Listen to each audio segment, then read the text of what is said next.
Hello, everyone. It is time for Tina's RPG show, I guess. That's me. That's my show. Oh, it's time for my show. We've got a good one for you today, though. It's going to be fun. I'm genuinely so excited about this one. I've got a couple of announcements for you, and then we're going to get right into it. Prize submissions are live for GDQ 2024. If you're crafty, or if you have a unique gaming prize that you would like to submit, head on over to gamesdonequick.com for more info on that. Submissions are closing January 1st, so you only have a couple days left. You can head on over to gamesdonequick.com/hotfix to learn about our shows, see what's coming up this week. You can join us February 17th and 18th for a celebration of Black speedrunning talent and Black joy, because unapologetically Black and Fast is back. Submissions are now open for UBAF through January 9th. So that's another one that's coming up close, that closing date. Use exclamation mark UBAF in chat for more information on that. If you missed out on any of our other Hotfix shows, be sure to check out the VODs at youtube.com/gamesdonequick. If you're watching this on YouTube, be sure to press like on the video, subscribe to the channel, and then come on over to twitch.tv/gamesdonequick to watch our live shows. They're always a blast. Your subs, Prime Gaming subs, gift subs, and any bits cheered on the GDQ Twitch channel help support Games Done Quick Hotfix. If you enjoy watching Speedruns daily, consider subscribing to the channel. After this show, you'll want to stick around. We've got a showcase of Pokemon White 2 coming up. It's going to be a ton of fun. But right now, all right, so just a little bit of background. Months ago, I was talking to today's runner, Dai Nuatari, who's just fantastic at Final Fantasy VI. And I said, we should have you on. We need to show off how good you are at this game. And he said, yeah. So we scheduled it, penciled in a time. Then the route changed, and I had to go back and say, hey, the show's going to be shorter. But, it's still going to be a ton of fun. Like, there was no problem with that. And then 2 weeks ago, I had to go back and say, hey, we lost another 30 minutes. So that was cool. Hey, Dine, you want to show off maybe an hour less than you were originally planning on? Oh, of course. The key to beat the game fast is just to skip as much as possible. That's true.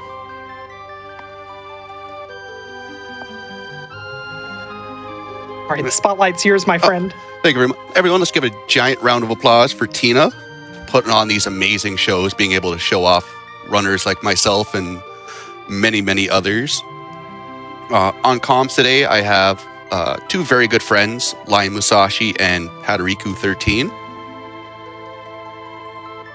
Hello. Thanks for having me, Doug. Oh, thanks for coming on. Yeah. This is Hatariku13, and yeah, nice to be here. Looking forward to watching this run. Right. We'll get things started, and then we'll get everything else going.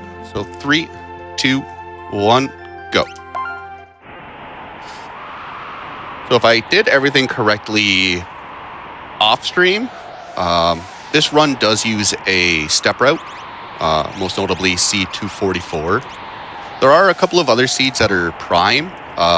They're very strong early game, but unfortunately they kind of taper off in like the mid-late game, which really sucks. Right, we're using the step route itself to control how many encounters we get and also which encounters we get as well. So definitely trying to stay away from some of the more dangerous encounters that are out there. That ends up being a problem with the late game with some of the other seeds that you can start the game off with.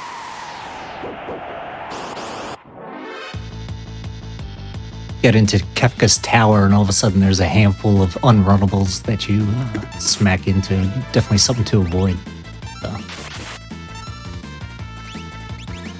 We've unfortunately got a bit of a history in this category with some of those Kefka's Tower encounters. So the fewer of those we see, the better. This route's no better at the moment. Yeah, we'll see that later on when Dide forces an encounter before he leaves a room. I've learned. I've evolved. Exactly. So we're I was just gonna say you'll notice we're having the soldiers here, Vixen Wedge, run away from every fight at the end. Final Fantasy VI allows you to have characters run away independently, and also at the end of fights while the final ticks of battle are happening. So we're just trying to funnel all the experience into our nameless girl here. I always get scared when you get the double preempt at the start. It's never a good sign for the mid game. No. We're gonna roll with it for now, but yeah. Yeah, you don't want the They'll game be being on any too bad kind frames. to It's you. fine.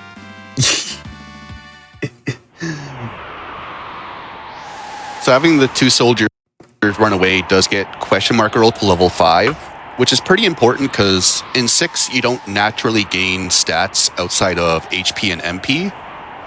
So the game's way of kind of getting around that was it uses your level in pretty much all damage that gets inflicted. So by getting those 2 extra levels on question mark girl, it brings her ability M-Tech missile.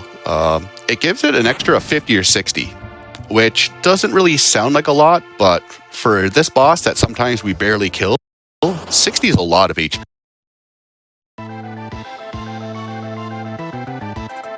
The first place we're going to see how much that matters is right here, actually.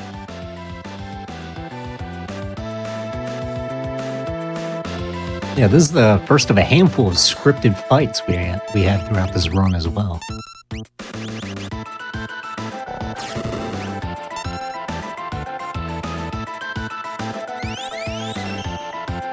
So we'll see here. There's a pretty specific timing to this fight. We're trying to have Terra use 2 tech missiles, and then one of the soldiers use an attack of some sort on the shell after the second missile to get that counterattack to happen. Wow, he lived. That's impressive.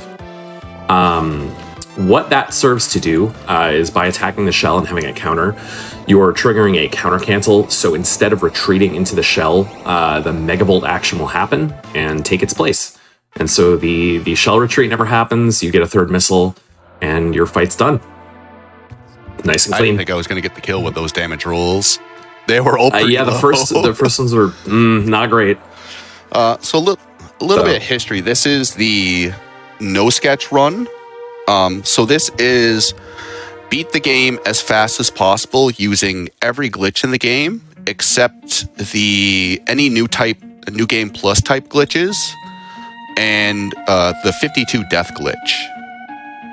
Now FF6 does have a lot of glitches when you first start breaking it down, so you won't be seeing a lot of glitches, but you will be seeing a handful of interesting glitches used many times.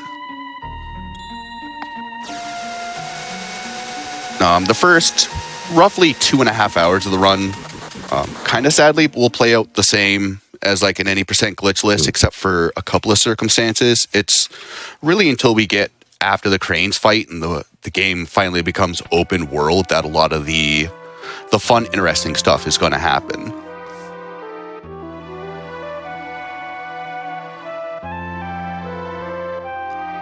Yeah, the ability to have free movement around the world with the airship is really what unlocks a lot of the really fun, janky stuff. Yeah, this route, in the last month and a half, thanks to a Japanese glitch hunter, Eddie. Eddie's found pretty much every meaningful glitch in the last 5 years. Some of them aren't speedrun viable, but a lot of them have changed the landscape of the game. So for about 3 years, the world record sat at a 339. And then Eddie came in a couple of months ago and he's like, hey, I found this weird glitch. So we started using the glitch and it ended up saving 30 minutes off the run, which was what Tina was talking about earlier. So we're like, okay, cool. But we still kind of had to do a couple of like troublesome parts in the game. And then 2 weeks later, he's like, hey, you know that thing you guys hate? I figured out how to fix it. And they end up shaving another 10 minutes off. Which officially does make this faster than the sketch category. The sketch category kind of in a weird place at the moment. But it's still a legacy legacy run for sure. It's still a fun run if you like a little bit of the extreme glitching with the sketch glitch. And the only reason no sketch and sketch were separated is for sketch, you need a specific cart. You need a 1.0. So they're kept separate because it was the fastest and it was cart specific. Yeah, I think we're still trying to mess around and see if the new glitches have any more applicability within the sketch route.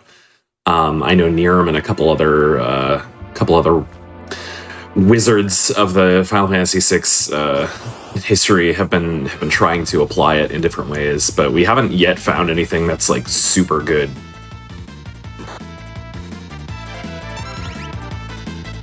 Guys, stop getting pincered. Hey, you know what? I'm okay with this.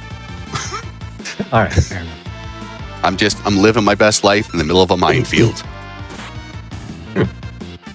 They're not very dangerous. It's fine. Nah, it's just basically a little bit of time lost there. Yeah. Ooh, going down to pick up the sleeping bag, too. In a PB attempt, you're very hurting for early game money. Yeah. And that 750 from those 3 sleeping bags actually does make quite a bit of difference for the shopping. I will be grabbing a couple of safeties that you normally wouldn't grab. And ta-da! Tina has reached level 6 and has learned Antidote. She can heal poison. Which actually is going to be very important coming up. Yeah. Yeah. You think it's meaningless, but there's a fairly high chance we use that spell at some point. Another reason we did this little short grind here to get Tina to level 6 is characters join on an average of party levels. Lion, you want to get into that a little bit? Sure. So basically what the game does is when you have a new party member join, it'll calculate the average of every party member you currently have. And depending on who the party member is, it will add a fixed amount to calculate what the level is going to be that character joins at. So with Terra, we're working on getting her to level 6. That way Locke will join at, I believe it is it +2 from Terra, or is it +1? It's +2. So he'll join at level 8. He'll join 2 higher than whatever she is, no matter what that level is. So once we get Locke, we'll make our way. We'll be getting Edgar shortly after, and Edgar will join at average +2 as well. So you'll have Edgar join at 9, Locke join at 8. And ultimately, it saves a lot of time that you would use otherwise on having to grind additional levels. And we do have kind of a soft requirement of hitting a certain level, 11, by a certain point in the run, just to make sure we can kill bosses with efficiency and not wipe to things.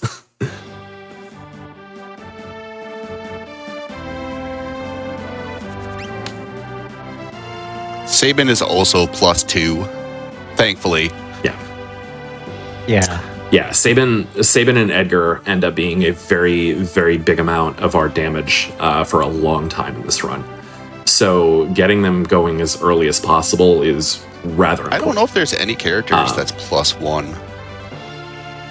No, I don't believe so. Thinking about it now, the big one is Mog. Mog is +5.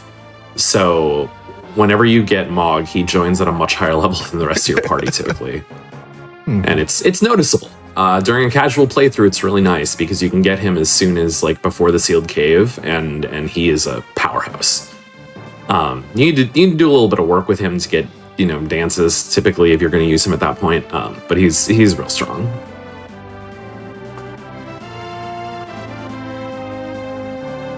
Yeah, I think the most detrimental is Bannon, because I think he's -3 or -5 party average. Yeah, Bannon is terrible. And the less said about him, the better. Bannon. Yeah, we'll be seeing Bannon soon. So let's hold off on that as long as we can. So it's worth kind of noting that when you fire up the game, all of the characters you can recruit are a level 0 Tina with the Edgar Sillis palette. So blonde hair, green jacket, looks absolutely gorgeous. And then during this, they all get turned into Moogles. So each one of these Moogles do correspond with one of the characters. And unfortunately, Mog kind of ends up in his own character slot, which means we can strip him naked.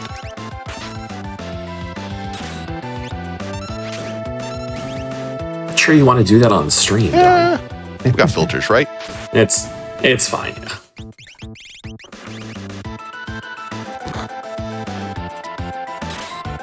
Ouch. Good.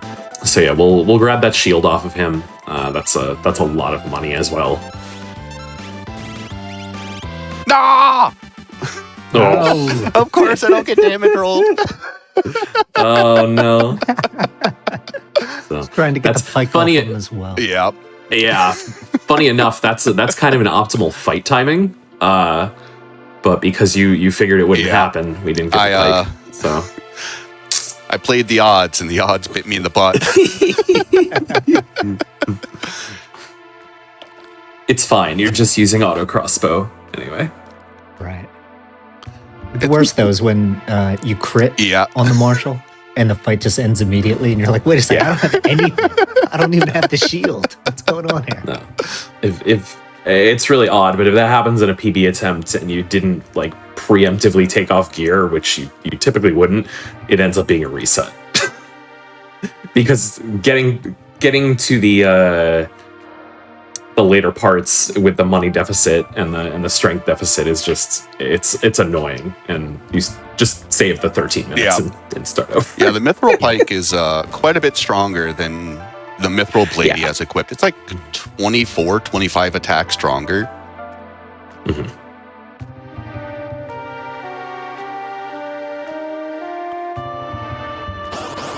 It's fairly significant. It's okay, we'll work around it. Yeah, it's not going to be an issue. Yeah, it's not the worst thing in the world. No, got the shield. That's a big deal. So as was mentioned, game does have a step route. So you're going to be seeing very specific movement on the world map. In the plains areas that Dine was walking through earlier, you'll notice there's some lighter tiles and some darker tiles. For many places on the world map, the transition spots between those lighter and darker tiles are considered no encounter tiles, which means, as it sounds, you cannot get an encounter on them. So we do a lot of specific movement to touch those tiles. Yeah, so on that walk, you try to hit as many of the known counter tiles as possible. And also, you do try to avoid the forest as much as well. The way the game works with encounters is like for each step you take an encounter, it adds a threat value to some total that it's keeping track of, and it's using that to compare against a table to determine whether or not you should get an encounter. And when you are walking in the forest in that area, the threat value is actually higher, that it's adding into the total, than when you're walking on the little grass part there. So when you're walking in the grass part, you're basically more slowly building towards an encounter. That's why you see him like take those kind of almost like step pattern down to the lower left. He's trying to avoid the forest there. Yeah, thankfully there's only a handful of overworld movement that's really tricky. A lot of it is just, especially dungeons, the step route's really nice because it's just point A to point B. You're just trying not to... You can really walk anywhere as long as you don't use up more steps than what's allotted. Some of the overworld, like Zozo to Jador, is tricky. Yeah, Zozo to Jador is tricky. I always had problems going off the boat to Tamasa the very first time you go to Tamasa. That one's always been a bit of a headache for me. Yeah, that one's got a lot of like zigzag motions to it. Yeah, so many zigzags and just like, okay, you go up 2, and then you go over right one, and then up one, and then over two. It's like, man, this is very much a headache. But you put in enough practice on it, you're able to figure it out and do a little bit better at it.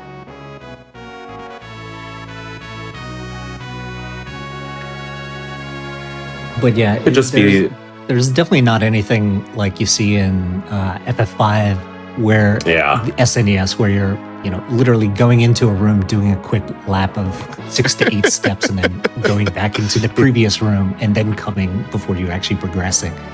And FF4 also has a lot of places where you go and, okay, in this area here, take like 10, 20 extra steps, like things like that. So this particular game doesn't really have any step route that looks like that.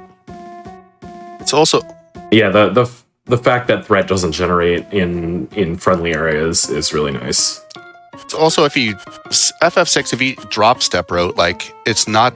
There's only like really one main key part in this run specifically. You want to keep it, and after that, it's just more of a suggestion. If you end up losing 2 steps, a lot of the times you just get your next encounter 2 steps sooner.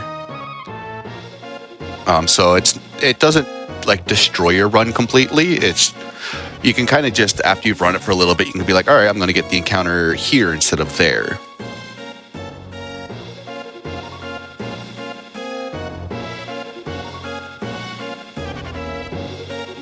Yeah, if you keep on taking extra steps, eventually you're going to run into you're basically going to get an extra encounter, one that you really shouldn't be getting.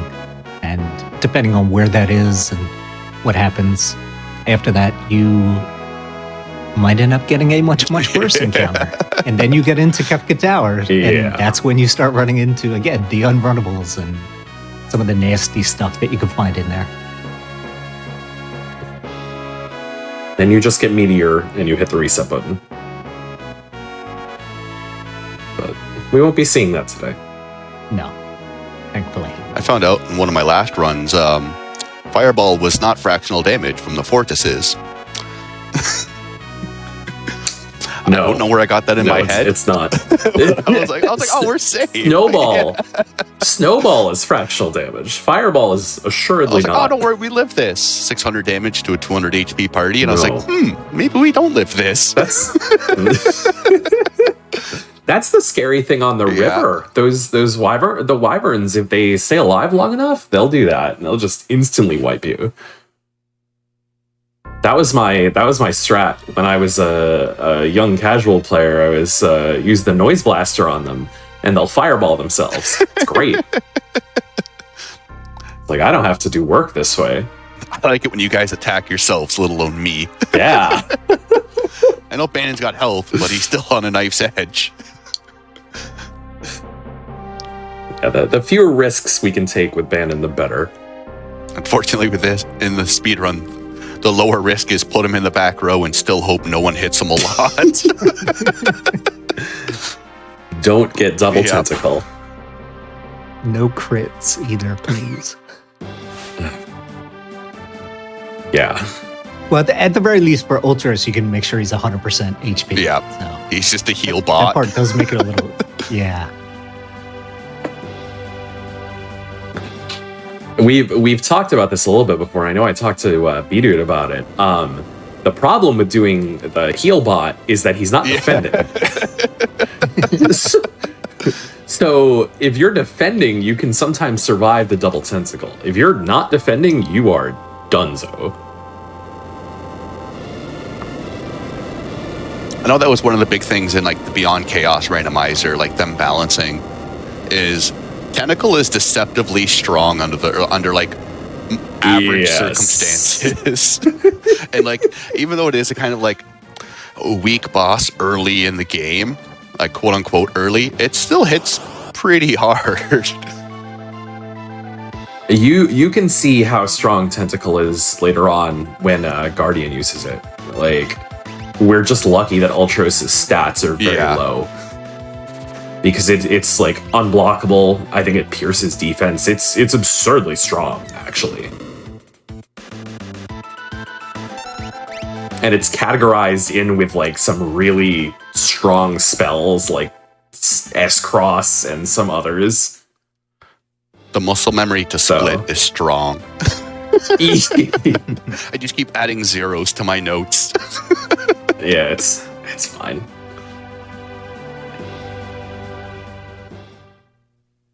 So that was the... Was Locke able to steal anything? I or wasn't did he even... come I up don't empty look.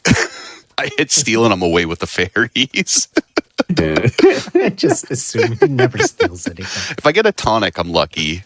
Because I need that for a placeholder. But here we kind of start the Edgar route of the speedrun. Tools are just busted in general. Auto crossbow doesn't suffer from split damage. So normally if you were to multi-target something, everything you multi-target takes 50% damage. Where the auto crossbow, everything takes 100% damage. So it's a very large power spike, especially since you can use the ability for free. You just need to wait for King Slowbro to get his ATB.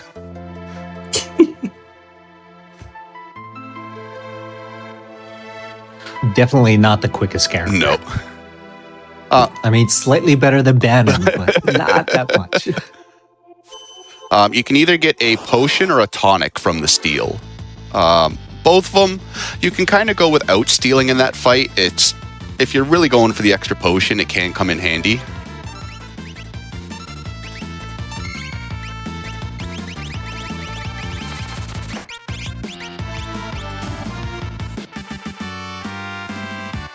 For You'll see inventory management, You'll see- the tonic is really nice. Just for more like a placeholder for items down the road. Yeah, I was gonna say you'll see Dine doing some inventory management during some of these fights, just to kind of clean up and reorganize things. And as he mentioned, the tonic makes a good placeholder.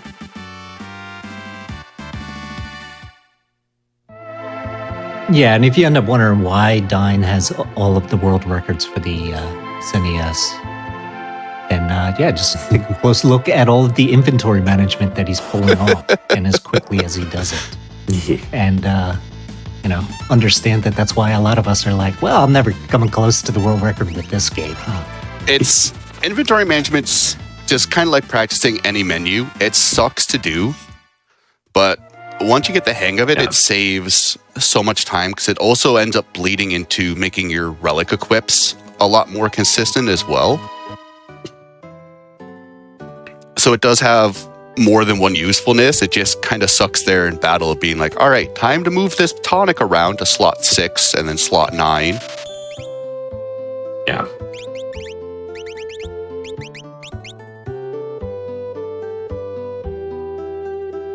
It is assuredly worth it in the long run because, as you mentioned, like the benefits are kind of compounding for doing it. You do one menu change in a fight, and then your next 3 relic menus all line up really easily because you know where everything is. Yeah, it helps a lot with shopping too. Let you assemble basically everything in like a giant line, so you just end up going down cell, down cell, down cell, just straight down the line. But really, adding the relics in the right spot, and basically just knowing where the relics are when you go to put them on, that is just so unbelievably helpful, and you end up saving so much time just because you're not searching for it. Yeah, it's huge. Yeah, there's so many times where I end up with basically thief's gloves blindness, and I pass by it like 4 times and just like, did I sell it by accident? Oh, wait, no, there it is. No. And now I've lost 10, 15 seconds. Excellent. Sweet. That's me too. Absolutely. Terrible. Like face blindness, but for relics.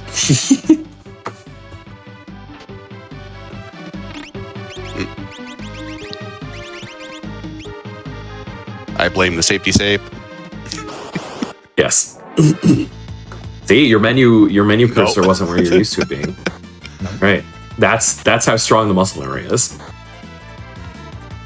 We will be taking some of these encounters in Mount Colt. You can take the brawlers if you choose to. I like waiting for the Trillium fights in the Spiral Room. They're a lot more dangerous of an encounter.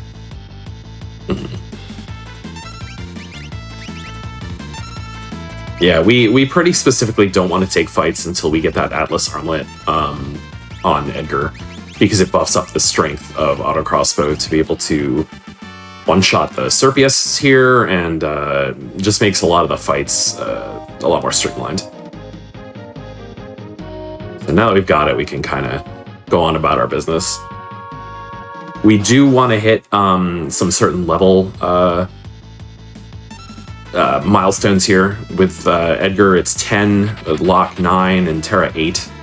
Again, just for purposes of the boss and purposes of getting Sabin to a certain level as he joins. Yeah, so Sabin will join at average party +2, so getting the party up to the average level of 9 really makes that easy. Yeah. Goodbye. Nice. We do want Locke to run from... There will be 3 of these big packs on Mount Colts. We want Locke to run away from one of them. Locke just needs a lot less experience to go from 8 to 9 than the other characters do for their levels. So if he doesn't run away, it's not the biggest of deals. You're just taking 1 or 2 extra encounters to kind of make up the difference. Yeah, Tina here needs to get 2 levels, so she takes a little bit of time, and Edgar's level is a little higher, so his will take a little more time as well. Locke is also fast, and it's fairly easy, I'd say, to run away with him.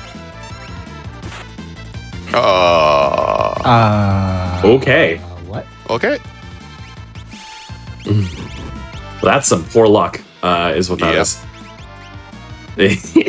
All right, time to do Mount Colts again.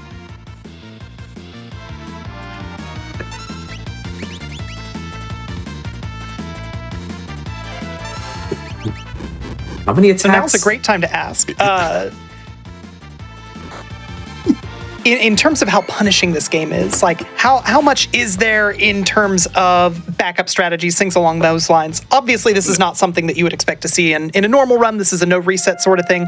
But if I wanted to start playing this game, after this stream ends, I think that looked really fun, and that Dine guy was very good at the game. I want to learn how to play this game. Like how much is there in the way of backup strategies, learners, materials, stuff like that? For this run specifically, there's a lot of backups for a good chunk of the run. Once you get to about the last 20-25 minutes, there aren't really any backups, just the way the glitch works, per se. Because the glitch really doesn't persist well during like save and reloads. But up into that part, the first 2.5 hours, there are quite a bit of backups and there's safeties. Like I should have definitely healed Locke going into that fight. But him taking 70 damage in an attack is quite rare. But for a lot of part, there is a lot of backups. There's a lot of, if you're not comfortable doing like glitch, you can do a couple of the fights straight up. Especially when it comes to doing the slot manipulation. I know a lot of people are really on the fence about using Joker Doom. Because kind of if it's a one-shot attack, and if you don't really get it, then you're up the crick, sadly.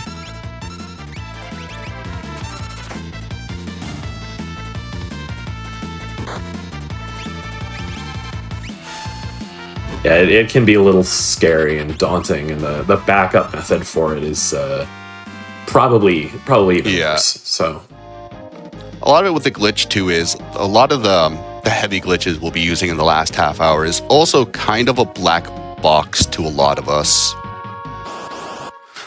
None of us really read Japanese very well, and on top of it, I think even if we did, not a lot of us have the coding background to kind of make sense of it. Which Eddie's done a good job on trying to make it explainable. It's just, I'm a dumb monkey.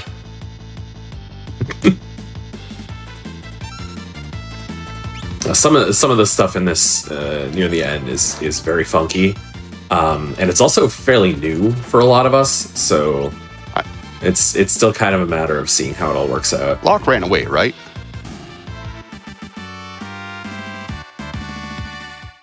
From the previous one, yeah. extra safe. Yeah, now you're 10-8-8.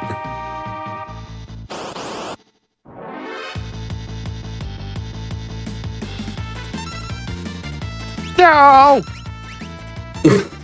I don't like this second playthrough. This sucks. So that antidote spell, that antidote spell that we got. Yeah, hopefully we don't have to use it too much. Kind of do one hurt to be able to help fight against the boss at the end of this giant circle here. Yeah, we're looking to get to the bottom of the spiral with Tina still having 12 MP, just for simplicity's sake and to make the fight go quicker. So anything less than that's bad. It just slows down we'll the need fight. to heal up If you can at least cast fire twice, it's not super horrible. But if you're down to like one fire cast or zero, the fight feels like you're just walking on glass. Bye. That's not great. Did Locke level up from the last yeah. one? I must have missed that. Yeah, cool. Yeah, thankfully we don't have to worry about deaths right now because we don't have Esper bonuses. So it's a time loss, but it's not going to be any sort of problem. Step route will stay the same because we didn't do like a hard reset or anything. Enemy spawns, all of that.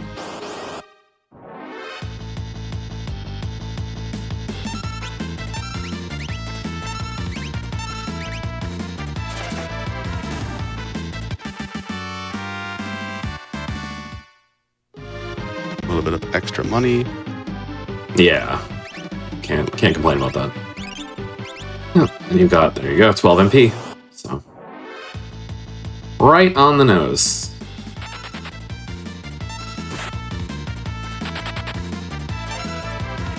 No. Yeah, there it is. Oh, Ed, we gotta have a talk after this, buddy.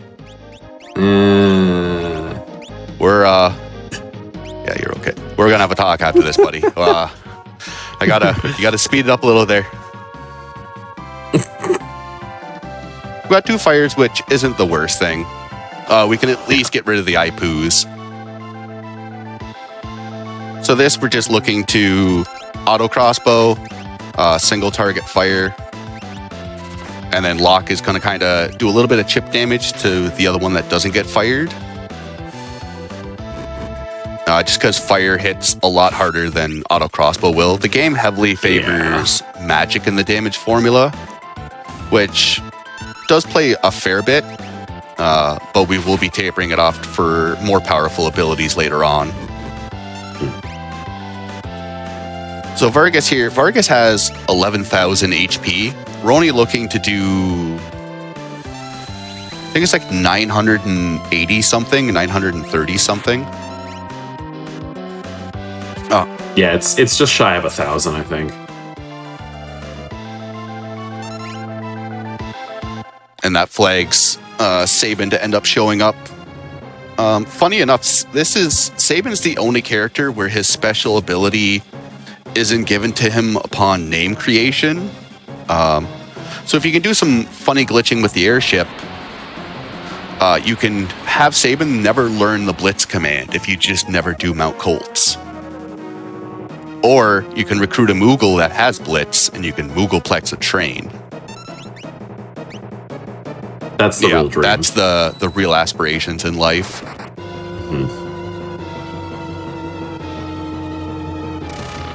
I can't believe I got Doomfist skip Yeah, with that ATB. That's surprising. I don't know. All right. I'll take the little time saves. Yeah. It'll make up for the death, I'm sure. Yeah, Vargas has a specific AI script where if it's hit with pummel, to just instantly end the battle.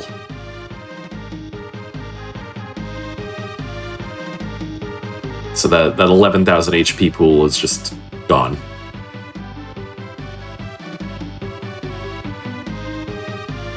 Yeah, Blitz the game kind of lies to you when it comes to the like quarter turn abilities like Orbital. The game doesn't understand diagonal movement. So for Orbital, if you replace a directional with a cardinal, it makes life a lot easier. So for Orbital, we'll be doing like down, left, left, or down, down, left.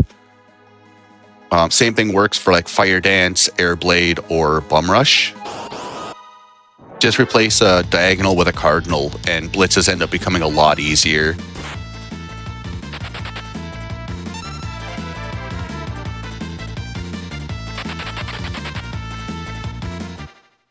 For Bum Rush, I like doing left, down, down, down, right, right, up, left, left. Personally. Yeah, I know we all have like slightly different ways to handle it. That just feels better on the hands. I know, like, especially with you coming from like the fighting games, Lion. Yeah. Yeah, I will say for the longest time, I did try to do them all as like fluid quarter circle, half circle motions. It was the time when Street Fighter 2 was a huge thing, and they were like, oh, let's take some of these commands, but the system didn't recognize it properly. So you do what felt correct, and sometimes just be like, no, that's no good. So the buffers are a little funky. And it just makes it a lot easier to just do something consistent, like, down, down, left, left.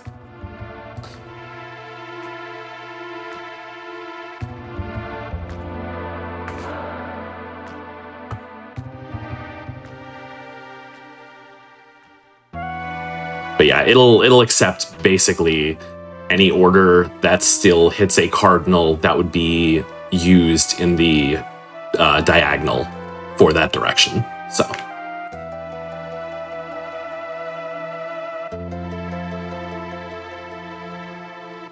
definitely makes it so pulling off those moves are a lot easier.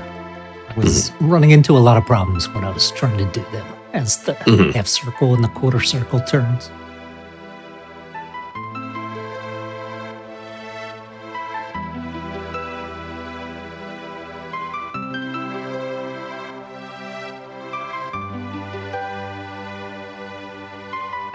This is just for a little bit of marathon safety. You can also just include this in your normal runs for safety. Normally in this run, you wouldn't loot this northern area. Even it does have a lot of really good items. The extra Phoenix Down is quite nice, and the True Knight will actually see some use.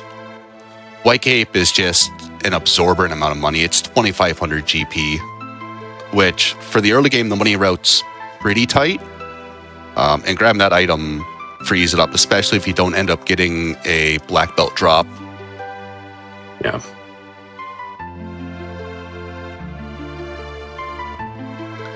So we will say no 3 times, even though once you say no to Bannon once, it cues the returner that gives you the item in the cutscene to give it to you. If you can go up, get that item and leave without him interrupting you, it is like a 9 or 11 frame time save. Not the biggest in the world, but is still something kind of cool to show off. But the Genji Glove is the far superior relic to get in this, and saying no 3 times is a much shorter cutscene. So the Genji Glove normally was supposed to, each weapon equipped was supposed to deal 75% damage. But because of a coding bug in this, each weapon deals 100%, which makes it a lot more damaging than the Gauntlet's 50% damage increase for one weapon being held with 2 hands.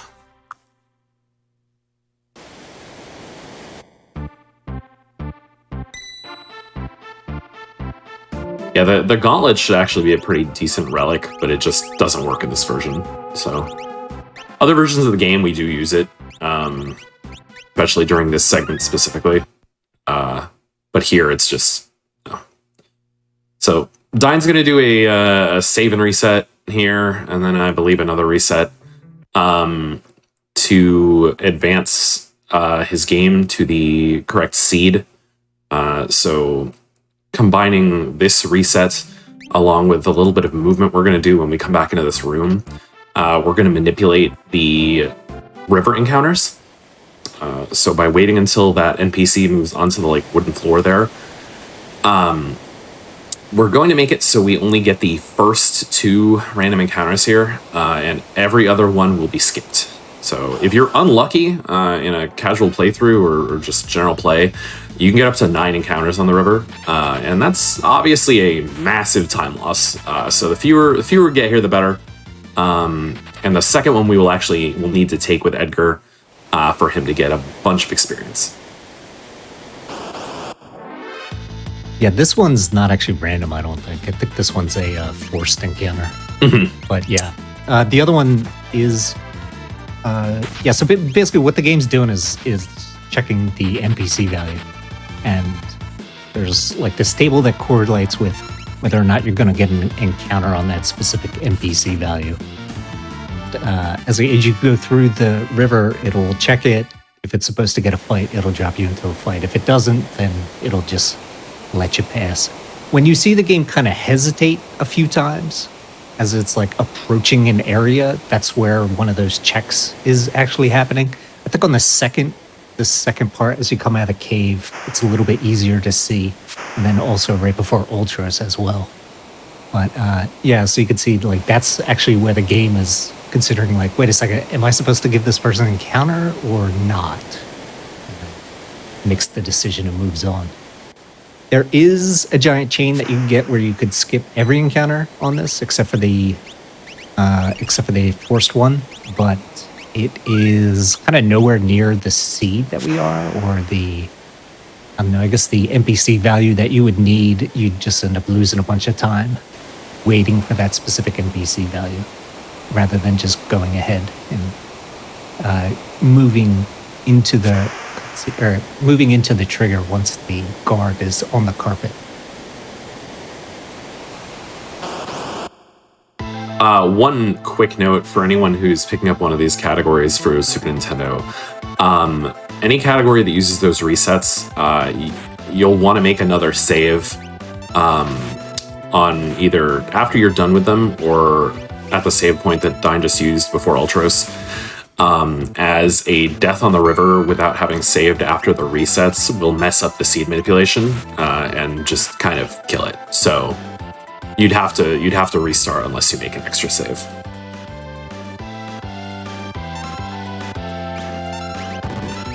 So this fight's also fairly scripted.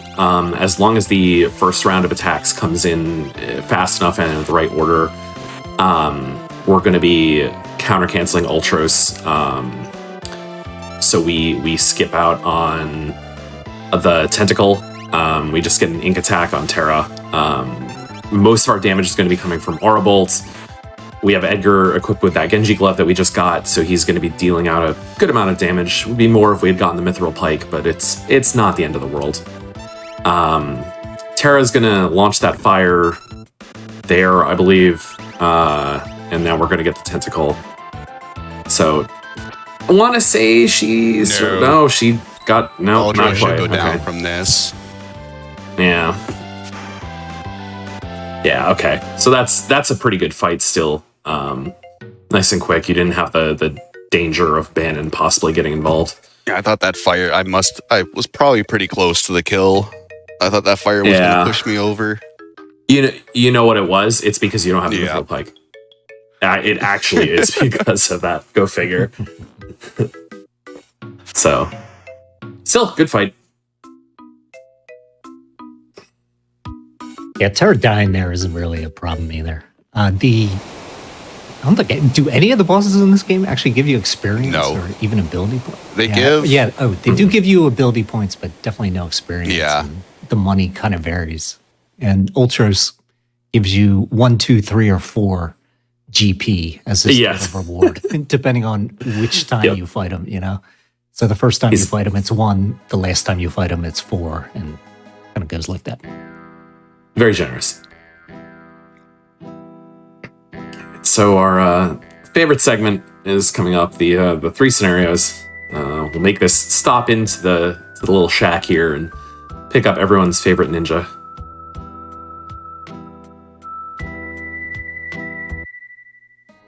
Awkward individual, but we bring him along anyway. He's a decent guy.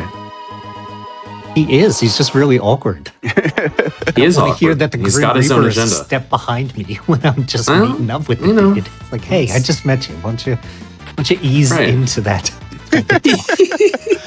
I like when you recruit him and then the next battle he just runs away from you. And it's like, just oh, leaves. man, I thought we were starting a good friendship here.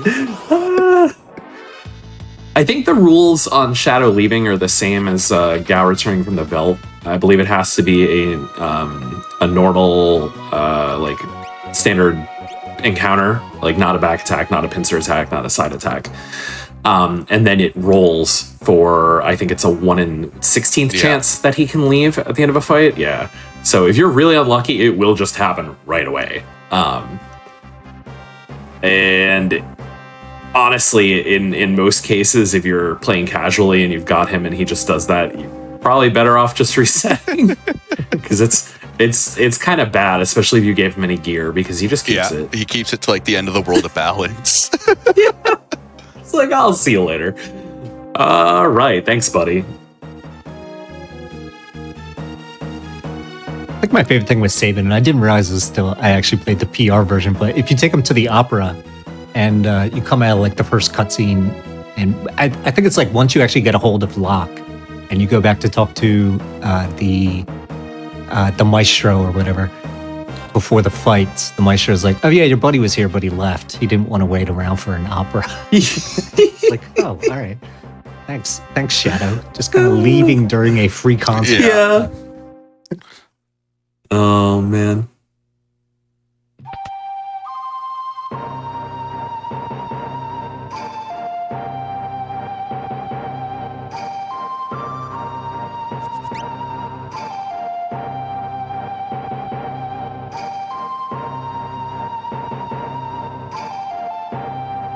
You have the appearance of everyone's favorite mustachioed gentleman. Yeah, like many people, I cannot hear the song without hearing Dine sing it in my No. ears. Same. You get to keep your armor for now. That's a safety. In some instances, we would take Science gear off here, just to make life easier in a little bit when we're doing a little glitch. But as it stands, if we do that here and get unlucky, you can actually die on this fight, which is kind of embarrassing and upsetting. It's unlucky, but like it's happened. The leader can counterattack with axe on his death, and you can get 3 total axes, and if that happens, you just lose. Well, time to go back to visit Welk. Yeah. How you doing, buddy? Arvis percent, I think is how we affectionately referred to it as for a while. Yeah. Whether you do the unequipped with Cyan there or on the Phantom Train, there it's a minor time save, just because you're avoiding a menu or a potential menu. Yeah. Sometimes you do have to heal before Doom Train, but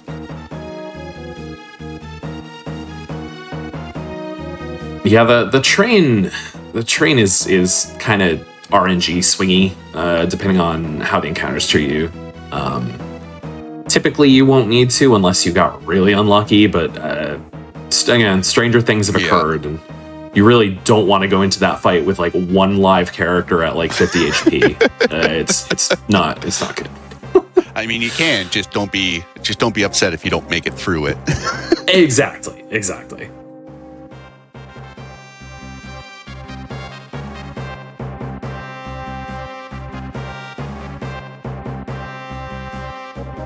So funny enough, in these fights here, Kefka is considered a party member. That's why he's still in his little micro machine form. If you end up coming here with 4 party members via something like the airship glitch, Kefka just doesn't spawn and you instantly win the battles, because there's not an open slot for him to kind of occupy. Which is one of the reasons we can kind of run around here at battle speed 1 without worrying about kind of just getting 300 attacks. I actually didn't know that about him not spawning. It makes total sense knowing how the engine works, but not even a scenario I thought of. That's very, very amusing.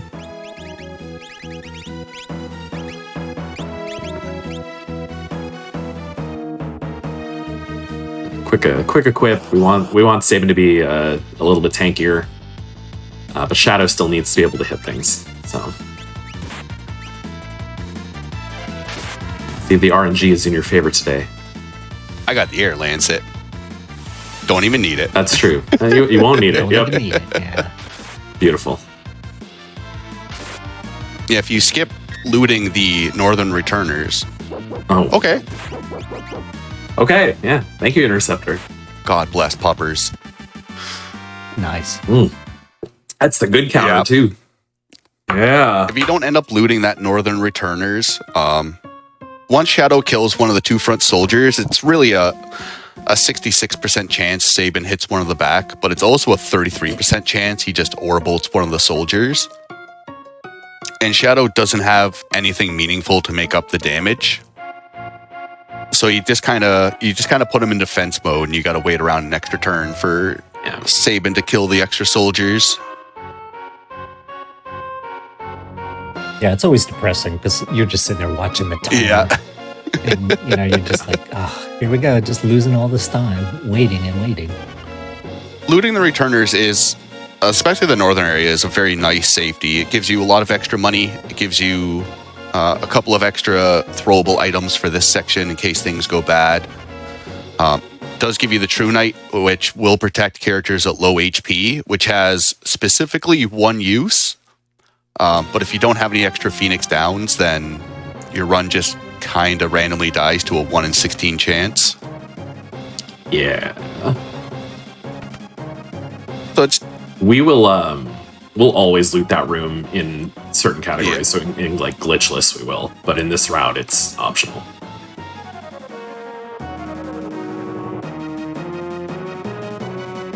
Yeah, thankfully for this route, we don't need a lot of money. The game does a pretty good job on handing us a good chunk of what we need. Early game, the first shop, you really want to be able to buy about 31 smoke bombs. You can get away with 28, 29. And then after that, your money worries are really not much existent, thankfully.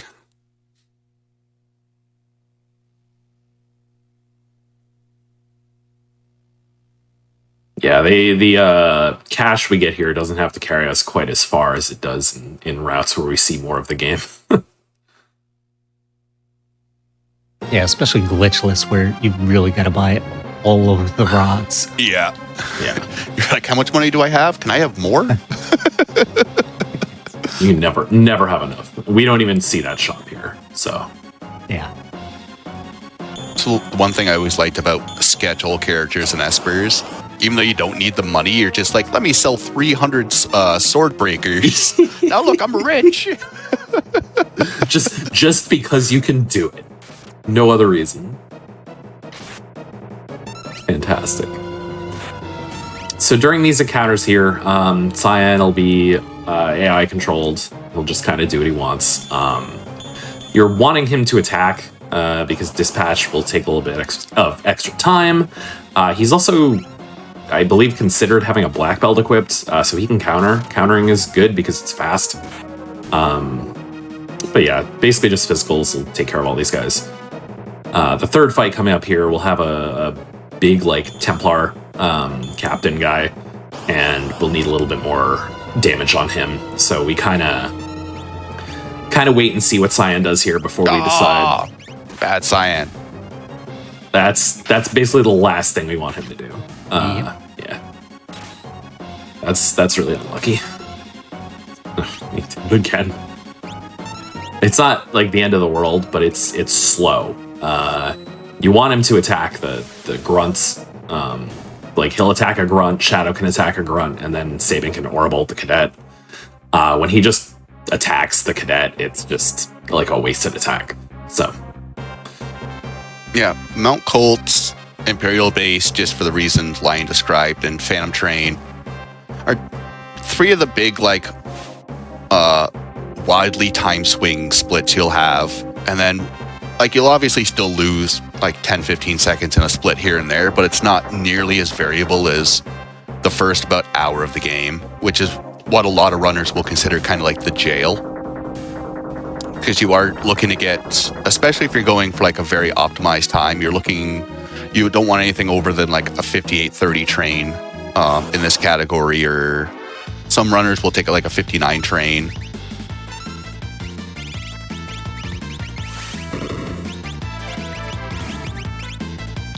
But like trying to hit all those goals and then keep a run going after that can definitely be troublesome at times. By the way, when Dan's hopping into the menu here, he's basically getting ready for the selling that he's going to come up and do in what's the name of the town near Gal? Mobliz. Mobliz, yeah. There you go.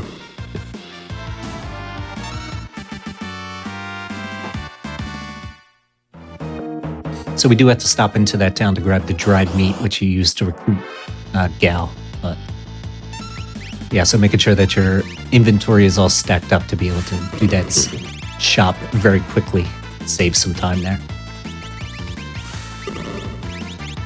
Yeah, we'll get another chance to do some last minute rearranging at the end of the Phantom Train segment as well.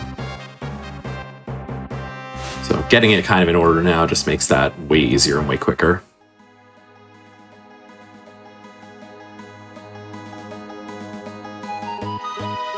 Yeah, one last thing about the time swings as well. At the end of Saban's route, we are able to pick up the smoke bombs, and that does make things a little bit more consistent. It's the only... Because like now you're waiting for all of three of these characters to go. Cyan tends to be very slow, so he often kind of waits behind and just gets very frustrating. At points, I wish this recovery spring was optional. Because if Cyan does end up going down fairly early into this segment, you can end up saving 10 or 15 seconds. Yeah. Because you don't need to wait for him to build up the run gauge to run away. Just Saban and Shadow are naturally fast characters, and Cyan's likes to lag behind a little bit. Like so.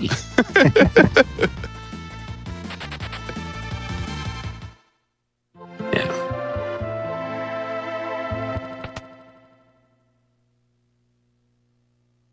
He's had a rough go, okay? I kind of understand.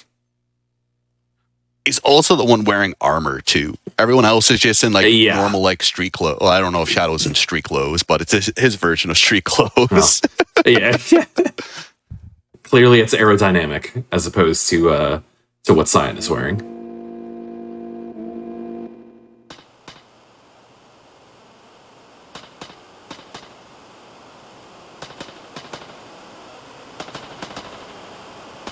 In terms of the step route, this section is one that I always tend to get really nervous about, Just trying to make sure that I get through the Phantom Train actually on step route.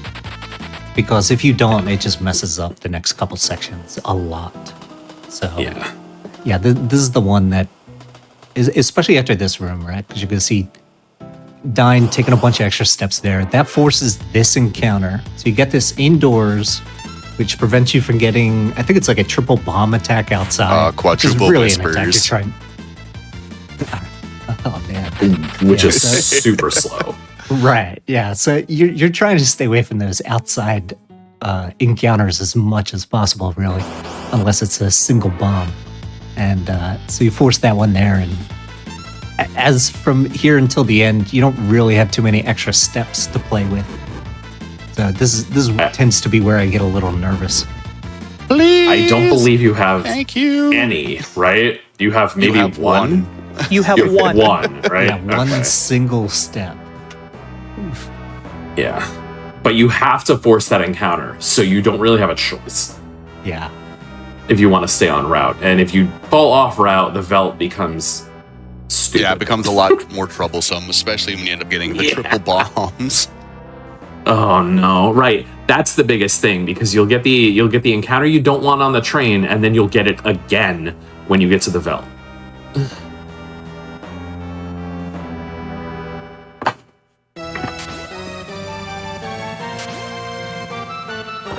So somehow Cyan can do all that in his armor.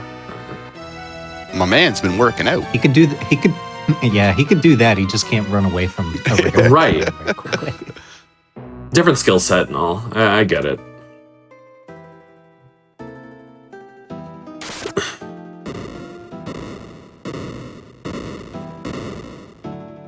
I feel like that cart detachment is going to be an issue later on down the line. Like, not for us, but for someone.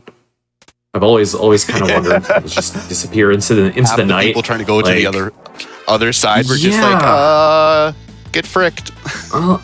Yeah, I guess you're in limbo now. Okay.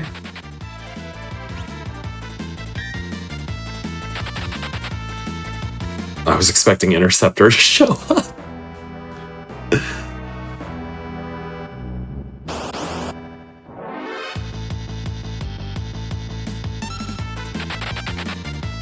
So yeah, now we get a nice, peaceful single bomb encounter outside instead, which they can use Blaze, which hurts a bit, but it's not the scariest thing in the world to just have one.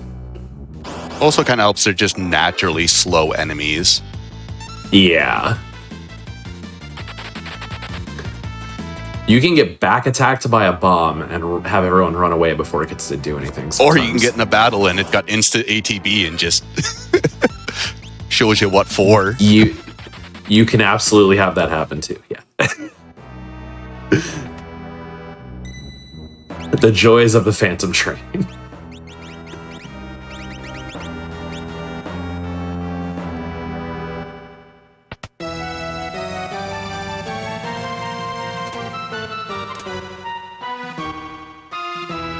Hello, buddy. So thankfully going into that save room, because it can't have an encounter, doesn't affect step route. So it is kind of a nice of a free save. So we doing the suplex? I don't know. Evil Tooth's going to decide. We may not have the choice. Nope. No. Okay, so for the record, we wanted to do the suplex. I tried. Saban is berserked, so he cannot perform the suplex. Don't blame us. This run is cursed now. I mean, it was probably cursed already, but now it's really cursed. I mean, we tried. Yeah. A lot of people are going to be upset, and we're very sorry. I tried. I'm sorry, chat. Please don't cancel me, please.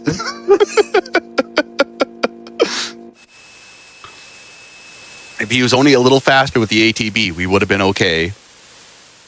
Blame it on the train. You go back and suplex. It's okay. We're suplexing another enemy coming up. It's not as cool as the train, but at least we're getting a suplex in. That's true. This is a good route for that. Yeah, exactly. Yeah.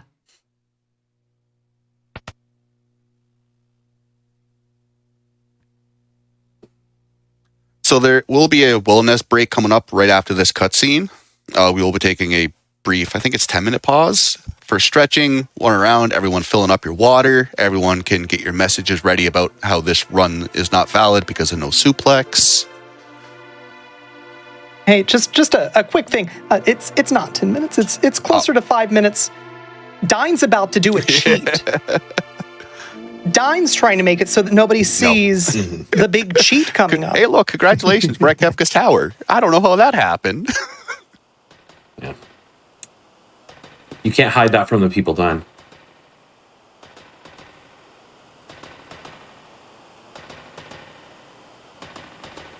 Or Cyan.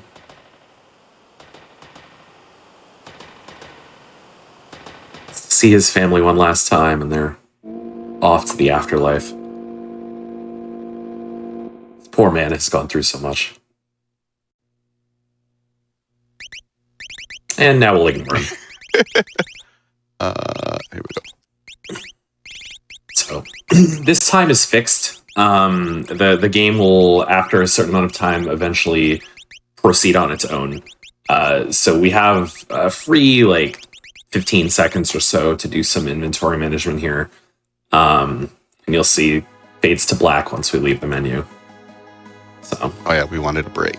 Let's do it right here. That sounds good. So yeah, we're going to take just a few minutes. Now's a great time to stretch your legs, get a drink of water, refill your water. We're going to be back in just a few minutes with more Final Fantasy VI.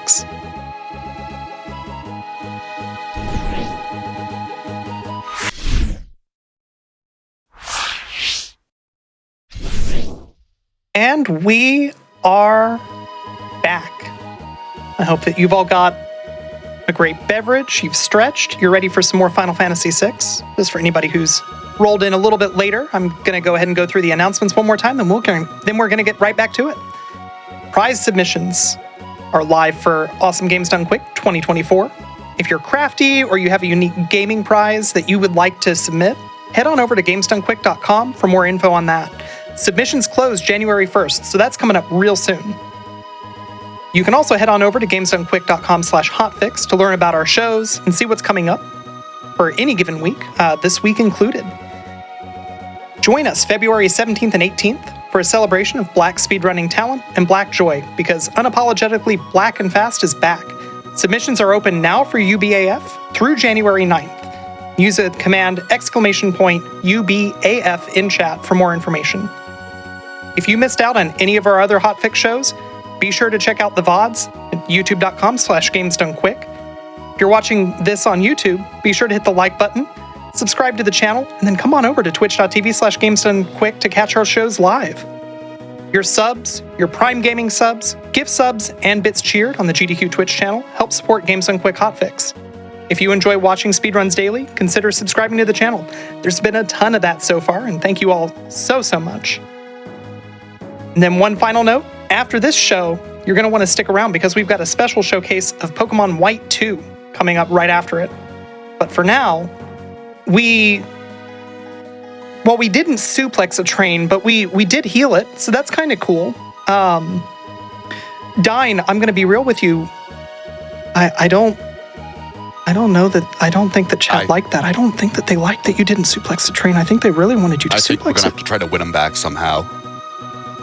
Yeah, I think you might need to do that. Anyway, the floor is yours. Thank you very much. All right, in 3, 2, 1. Oh, nice, I did on equipment. All right, so we didn't really suplex a train. Seaman decided just to say no. But we will be suplexing a piranha. Not nearly as cool, but it's a very, very crappy consolidation prize. it's the thought that counts.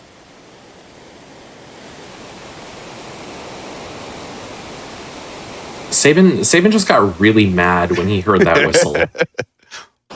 He just got enraged, and we couldn't stop him. So, sincerest apologies. So this is one of the reasons we want Cyan not to really have any armor. This is a setup for the retort glitch. Pat, you want to kind of go into it? Yeah, sure. So basically what you do is you kill Cyan and then you resurrect him with a Phoenix down. Right? And then we need to wait for his ATB to come all the way back up. And then we're going to do retort again. And then after that, we're going to actually do a suplex. The suplex is going to miss. Then because of kind of weird things with the way Cyan's, special moves work, it will cause him to actually perform the retort, and that cuts short the entire encounter boss fight there. Yeah, normally you're supposed to wait 60, 70 seconds for the music to loop, and then the boss, Rizzlepause, is flagged to show up. But because of the retort glitch putting Cyan in this really buggy state, he ends up counterattacking anything that calls an AI script. So in the game's code, we end up hitting him with a physical and a magical ability in the same instance, and the game doesn't know how to handle it because we've ended up corrupting what the game's supposed to do next. So instead of it being like, well, I guess we soft lock. It's like, all right, what could we do to keep the game going? All right, fine, get them out of battle. Just get them out of battle and everything will be okay. So at one point, FF6 is pretty resilient like that. Like, you can obviously cause some soft lock situations. But the game really does try its best to just keep motoring on the best it knows how to. This game is shockingly resilient. There are so few things that we can do to it that actually like hard crash it. It's rather impressive because there is some murky stuff going on. Especially as we'll see later on. No idea.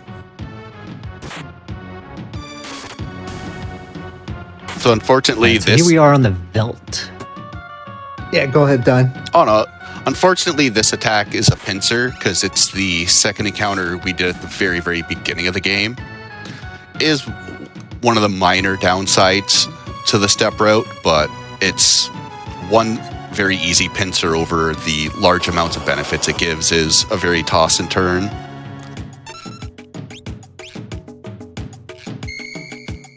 Yeah, so basically the way the Velt works is that it has like an internal table and like 64 different entries in the table. A lot of them, and towards the end, end up being blank. And then within each of the 64 different entries, there's like there's a total of 8 different encounters there. So as you're playing the game, every time you get into an encounter, it kind of marks that one in this big Velt table of like, okay, you've seen this. I'll remember that for later when you get onto the Velt. And then once you're actually on the Velt, it depends on what seed you're on and where you are in the encounter cycle. It will start kind of looping through the big 64 table or 64 length table. So the way that the seed is set up, it's really a lot of it is just to make sure that these Velt encounters go very quickly. Oh, baby. And they are single encounters, right? Like, you don't want to fight multiple enemies. No. Here. You just want to get one ghost. And the next one is going to be a bomb. You don't want to fight multiple bombs. You just want to get one. And part of the downside, though, is that you do end up with that one pincer, but it's relatively quick. You don't really need any special attacks to do it. You know, everyone can just do normal fight attacks. Get through that one pincer pretty quickly. We do run away from the other two, though, because if you do take them, I do believe it's still possible for Gal to show up. Yeah. But because you don't have the dried meat, you can't actually recruit them. So you end up having to punch them in order to make them run away. Not yet, kid. We don't have your gift. It's too early. Your gift is a suplex. I remember LCC was playing around with the retort glitch to try to skip this cutscene. So he killed Cyan, revived him, queued up retort, killed the final enemy. Gao showed up. You go through the whole cutscene, and then right at the end, you hear retort trigger. And it's like, ah, well, at least it does something. Just at the wrong time. Again, this game is super well coded. It is worth noting, the run does allow the use of turbo controllers or turbo on emulators. If you don't have a turbo controller and you're running on console, any cutscene that's happening during the battle like this, the A button just needs to be held and it will auto mash for you. So you can, I know like Couch used to stick his controller under his console during like large cutscenes like this. Thankfully, with the way FF6 is structured, there is quite a few bathroom breaks, especially with the use of turbo. This is a pretty cutscene heavy game. So you're never going an extended period of time without being able to go to the bathroom, which is nice.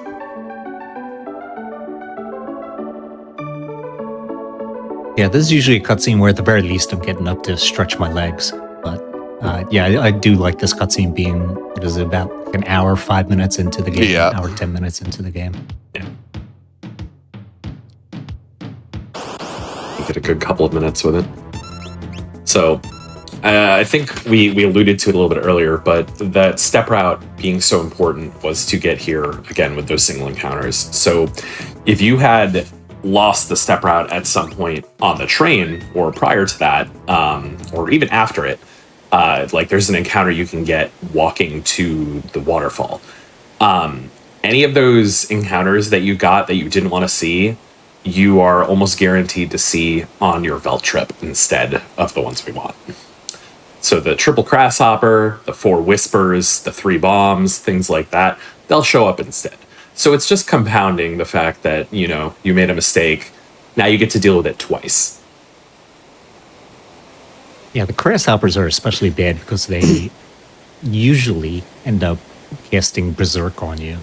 And then if you do manage to get through the fight, there's always a chance that, like, okay, well, the guy who's berserked is going to have his turn up before the other one. And he just immediately punches Gal, and Gal runs away. And it's like, all right. Yep. Or both of them are berserk, and you're like, this is my life. Yeah, exactly. It's terrible. So, thankfully, those don't typically come up, but I think we've all dealt with them before.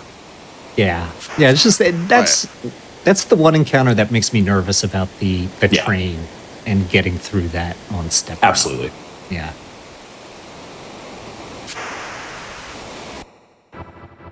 So we'll hand Cyan this helmet that Gao dug out of the ground, and the other 2 will just kind of wing it, and we'll fly on through the Serpent's Trench here.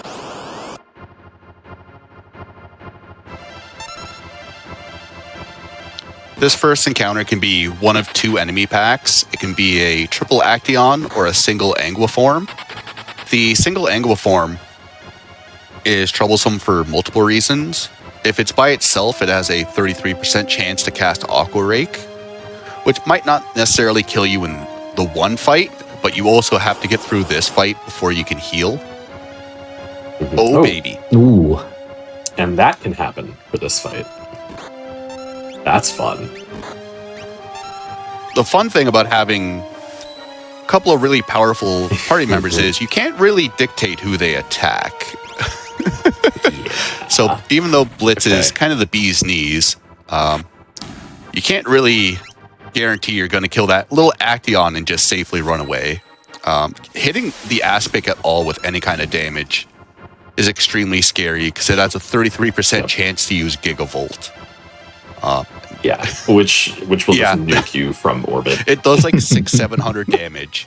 Like there's just no hopes in you see it and it's just you give it a salute because someone's on the ocean floor. It's terrible. That fight went surprisingly well, actually. Because you can also get the scary situation where you leave the Anguiform for last, and because it's suddenly the only enemy left, it may decide to do something bad. Or the Action being alone because it'll use Numbspine. So you're just sitting there with a stomp character for a minute and you're like, well... Yeah, you can lose a lot of time in this segment if it doesn't like you. So thankfully the double here is not nearly as scary. They have a pretty high run value, so you end up needing to take a little bit of time to get away. But they can't use Aqua Rake if they are not alone. So they'll just kind of stare at you for a while. You'd be on about your way. Yeah, the Anguiforms have a hard-to-run flag, so they technically count as 3 enemies, which is one of the reasons you don't really want a chance a run against when you see it first turn, like in the first encounter. I mean, you can definitely risk it for a little bit of a time save, but... Almost never worth it.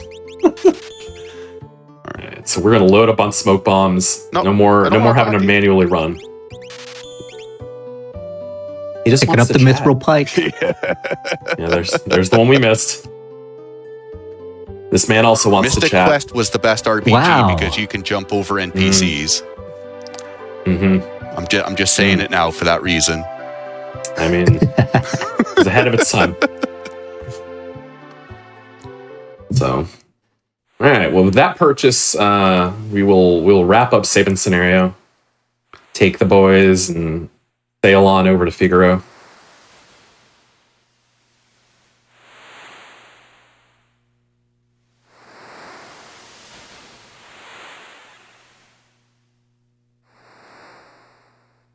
All right, so going to pick up Locke.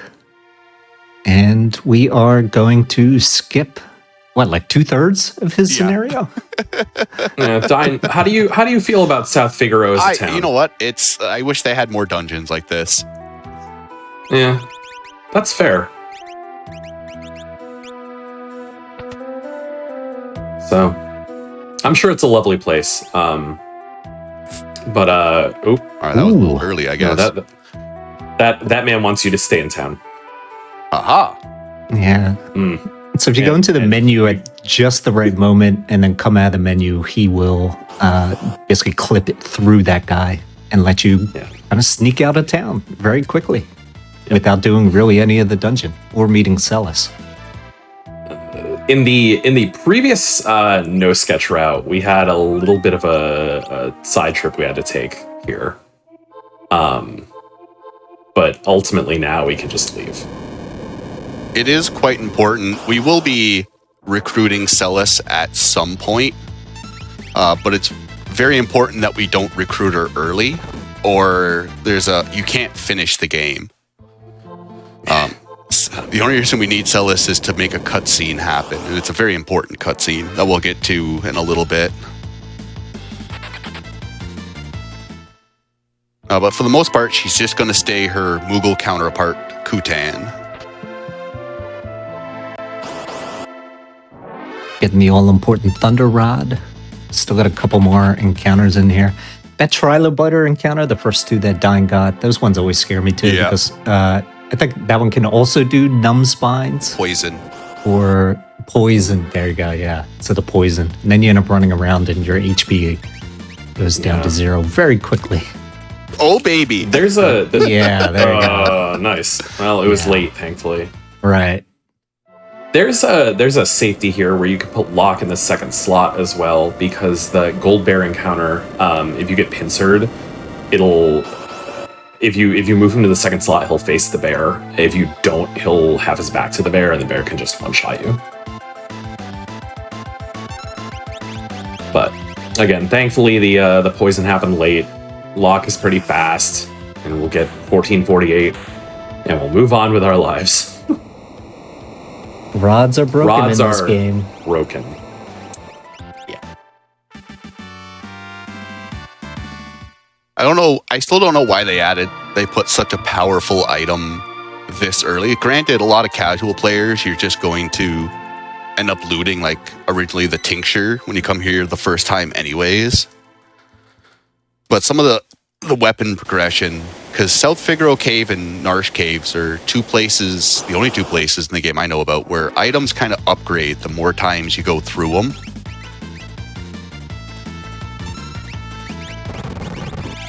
I believe that's correct, yeah. Yeah, so in like that very first room when you were Terra, like all the way in the beginning of the game, you went and picked up the sleeping bag.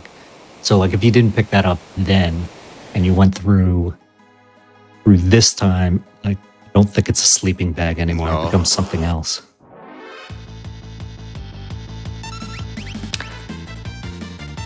And you also notice that Dine only got one encounter on the second river there.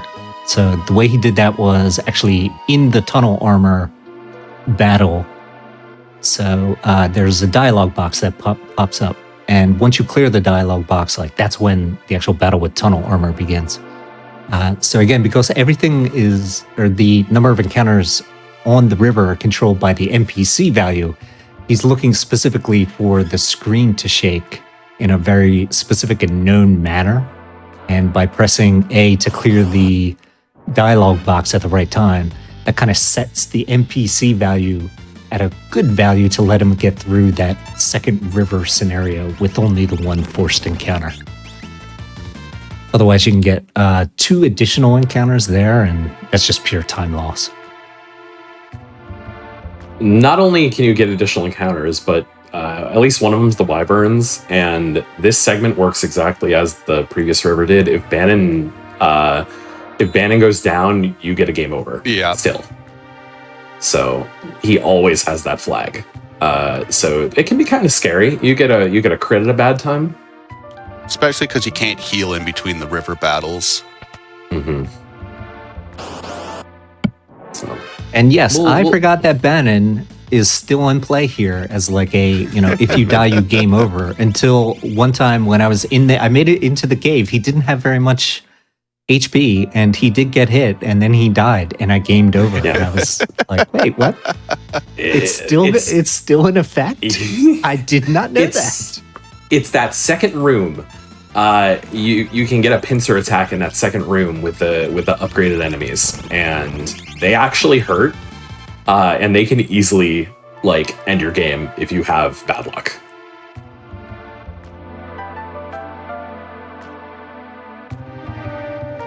So thankfully, none of that this time. We're gonna go party with some Moogles. All right, good party. Move on. None of them blocked the doorway, thankfully. Yeah, that was actually very kind. We'll grab the rune edge. We will use the rune edge, I believe, a little bit here, and then we would sell it later. I don't think we're gonna have to worry about that though. You can in this run. You can either grab the rune edge or skip it. Both of them are viable. You do save time if you skip it. Obviously, you save the time going through the Moogle, but the game does reward you with extra encounters. So it is kind of flippy floppy if it, it generally ends up breaking even because skipping the rune edge grants you 2 extra encounters. One of them leaving the Nurse Cave, and then typically 1 to 2 in Zozo, depending on where your step route is lined up. Okay. So it's definitely a runner thing. It's no really right or wrong thing. I like Ravnik because it makes the Kefka at Narsh fight a little bit safer, and there have been a little bit of tweaks to the end game, not much, but the extra money from it is pretty nice. That definitely makes sense. Now we have another one of those kind of rather long cutscene breaks here. Where, again, if you do have turbo and you're able to just set the turbo, you can get up and go walk around here as all 3 of the separate groups converge here on Narsh and lots of discussions. It's a good 3-4 minute cutscene.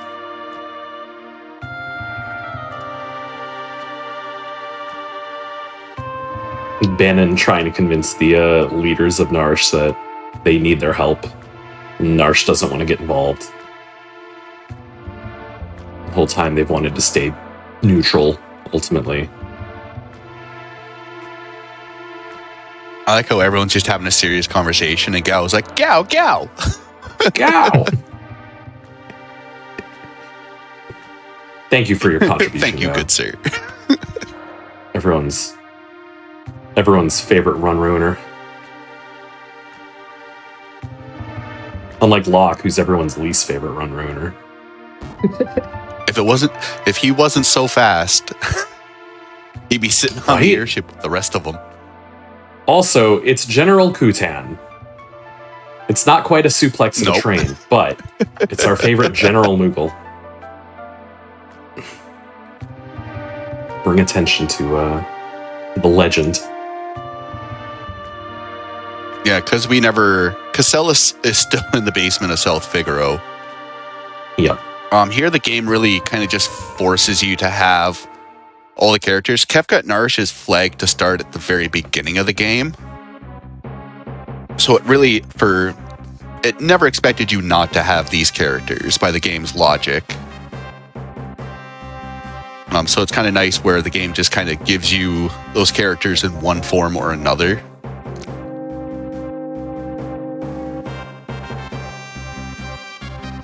Yeah, and the only form of Celis it still has lying around is the Mog version. Yeah. So that's the version that we get. So we get the 3 heart-to-heart conversations with General Kutan here.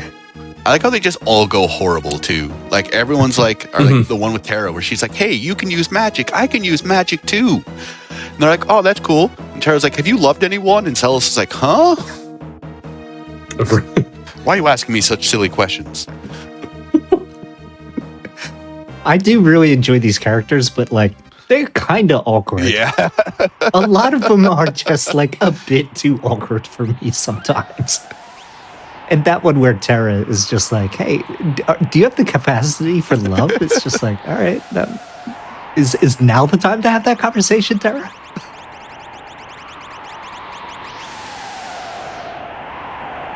Ba-da-ba-da-bum. So because Celis is still a Moogle, she only has fight and item. Her stats are horrible. We can't equip her. We can't even put relics on her. And she has no magic command. Thankfully, it doesn't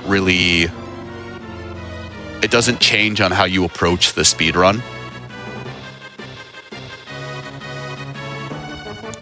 Yeah, it's not as if Celis is a hugely useful party member in the earlier segments of the run anyway.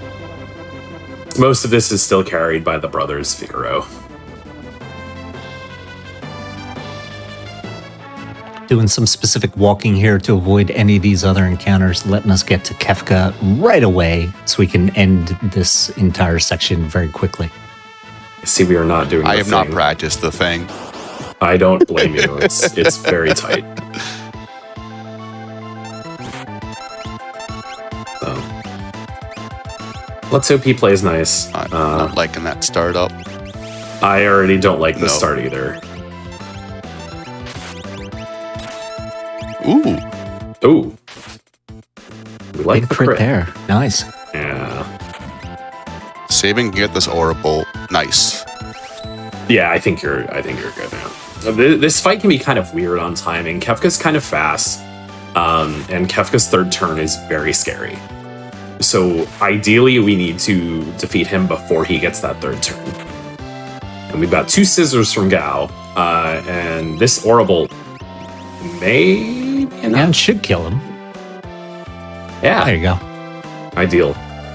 Clean. So that's very good. That was when you really want Sabin to go first in this fight. Sabin, even though he's only got 1 earring compared to 2, Aura Bolt is a magic-based ability, so the earring will give him a 25% damage increase, and it is by far your biggest damage dealer, unless Edgar gets a crit in with one of his 2 attacks. Mm-hmm. See, you can, to make the fight safe, you want Edgar to go after Sabin, because if Gao goes, you can't ATB wait his second Aura Bolt if Kefka gets a turn in before it happens. So it's a lot of just ATB manipulation at the start of it. Once Sabin gets 2 attacks in before Kefka's second turn, the fight's pretty good to go, unless Sabin gets taken out with a physical and a poison spell or... Mm-hmm. Yeah, that's typically worst case scenario is Kefka piles on Sabin early on. The fight is... But it didn't happen. The fight's a little sketch because Cyan's not wearing any armor and Gao doesn't have any armor. So a single crit, they both go down. Or if any magic happens, they generally both go down as well. Right. In some routes, we have Celis here instead of Cyan, and you can Runic, which, it wastes a little bit of time, but it's much, much safer. It prevents anything really bad from happening if you want to go that route. Obviously, in this route, we can't because we don't even have Celis. We have Kutan, and Kutan doesn't know Runic. So, Kutan doesn't even know how to hold a sword. Exactly. She's trying her best, okay? She doesn't even know how she got here.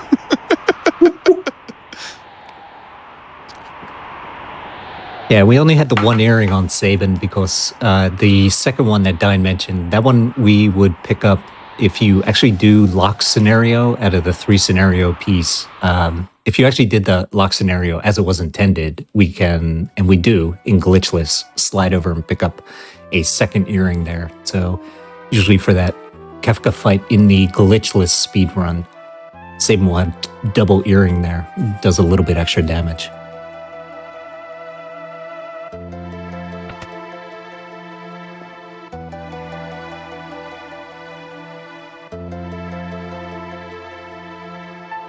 And here we have General Kutan trying her best.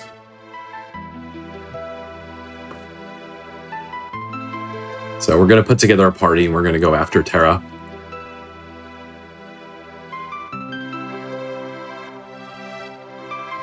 Locke is only coming with us because he's very fast. That's pretty much he what you can is say very with the rest good of the run. Yeah, he's very good at throwing smoke bombs quickly. And that's about it. So we'll head down into this little house down here. We'll open up what we can. A couple of things that we need to grab. Some of this just turns into money, but there's some useful items in here as well. And so we'll go in there in pretty much every run category. Yeah, the Narsh storehouse it's hard to route out because it's got so many good items in there. Yeah.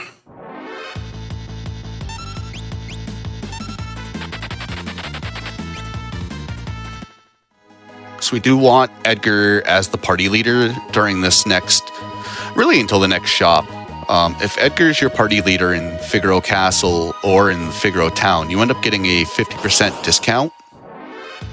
And that's what really ends up fueling the next shop quite nicely. Because if we didn't end up having that discount, we'd probably still be able to afford it, but late game would be hurting a little bit. Mm-hmm. He specifically needs to be the party leader. I believe you'll actually get the text, even if he's in your party, but not as leader, but the discount will apply. Edgar's like, I can't take money from you. And the guy's like, well, the king said so. Yeah, we'll take it from your brother then. Great. Well, not your brother, but someone else. So see, Sabin ran off. We'll just keep that in the back of your mind for a little bit. That when he comes into the castle, he runs off. I'm sure we won't need that knowledge later on for any reason.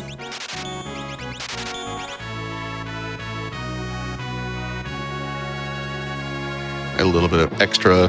Normally you'd only buy 11 potions. I bought 31 just for safety. Anytime I come into this area, generally you'd like to see 6 or 7 potions. Because it's a marathon, we've been healing. We won't mention the death we had. Just because of excessive healing, I'm going to grab a couple of extra just to be safe. We also bought the Drill and Flash. Drill is a physical-based tool that ignores enemy defense. So it's just good, consistent damage. And the Flash is the magical version of the auto crossbow. Which thankfully, with a really nice relic coming up called the Hero Ring. The Hero Ring is pretty much an Atlas armlet and an earring that had a baby. So it universally boosts physical and magical damage by 25%. So for a character like Edgar that has a nice mix of physical and magical, giving him a Hero Ring and earring just universally boosts all damage he can do. So for a good chunk of the game, he's going to be married to those 2 relics.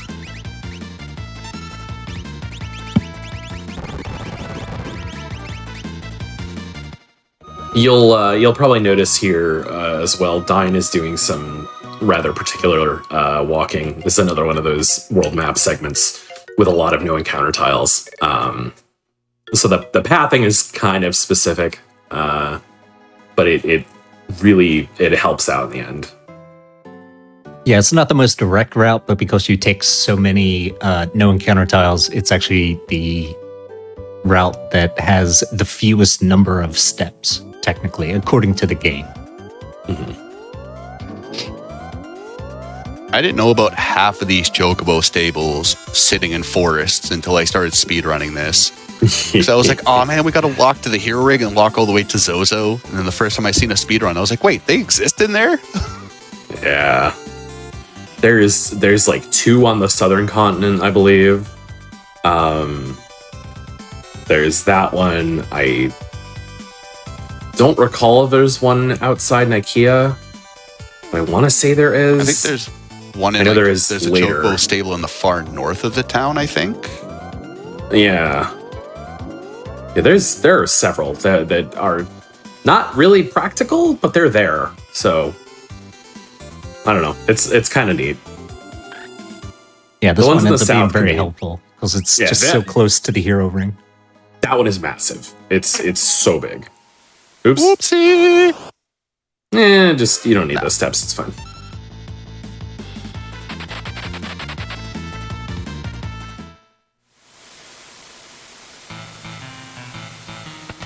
So Welcome to the town of liars. the only real encounter we need to worry about here is a solo slam dancer.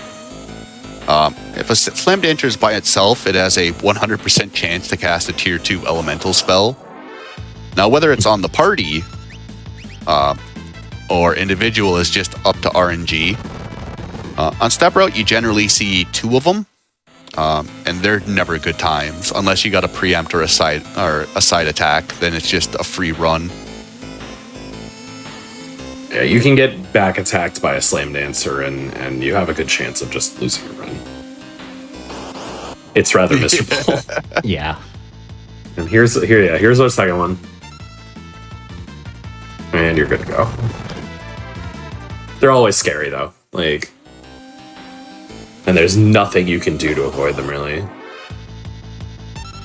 Yeah, if Sabin is full health, I think he can survive the level 2 spell. He has a chance but to. He might be the only one. Yeah. If you Yeah, so he has a chance. Like, he has your best chance. Everybody else is pretty much absolutely dead. And yeah, it's also, you do get a bunch of fights before you actually get into the first slam dancer, and it's not unreasonable for Sabin to actually get hit before then. And you becomes like, okay, do I stop and heal him, or do I just keep pushing for the best time? And usually you push for the best time, and disaster strikes. one of my glitchless runs died to a slam dance, and I look over in chat and LCC's like, if you would have kept the Mithril Shield, Sabin would have lived. I'm like, you know what? And you're not wrong. He's not wrong. Nope. Do we still sell the shield? Yes, we do. Yup. Absolutely. Everything in the name of saving the frames. Oh, okay. Everyone beating up on Locke. It's fine. That's one more HP Yeah. than he needs.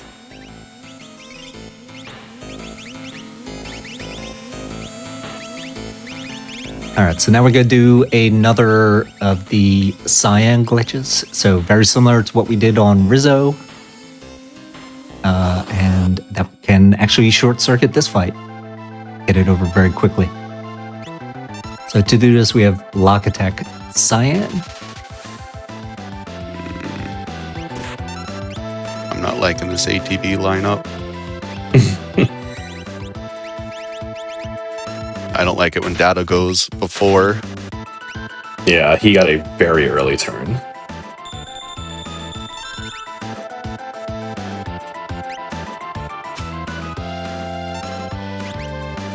Okay. And then he'll, yeah. That might have broke it.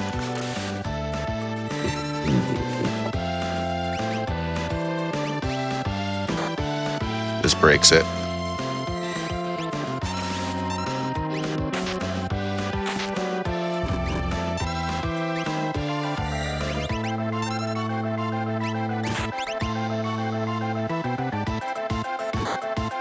Nice. Yeah, so you'll get the Nice. last one Yeah, not here, bad. and that should be it. No, still good. Cool. So not a lot of talking about what the glitch actually does happens. So it is reacting to scripts that are being called, and a lot of the time Cyan's only doing one retort, but 2 is getting added to the retort counter. That's what keeps the retort glitch active. There are certain actions that will break the retort. One of the reasons we put Sabin's Fire Knuckle onto his right hand is a fire proc. If Cyan dies by the fire proc, the retort glitch won't stay active. If you end up doing a fire proc against the enemy, it will kill the retort glitch unless Dataluma counterattacks, because that adds 2 to the counter, which will keep it active. There's a bunch of Dataluma is going to be one of the first troublesome fights where you're just like, I don't know if it's still active. What do I do? It seems like it's kind of all over the place until you really look at the nitty gritty of it. It's just a lot of small things that are going on behind the scene that you don't have any representation for unless Cyan keeps putting his arm up in the air. And you're like, all right, I'm good. But being able to recognize when the glitch breaks and when it doesn't can save you a good chunk of time in that fight. And then Yeah, you're trying to get that fight over as quickly as possible so you don't run into either Dadaluma healing himself or even bringing out the other two guys.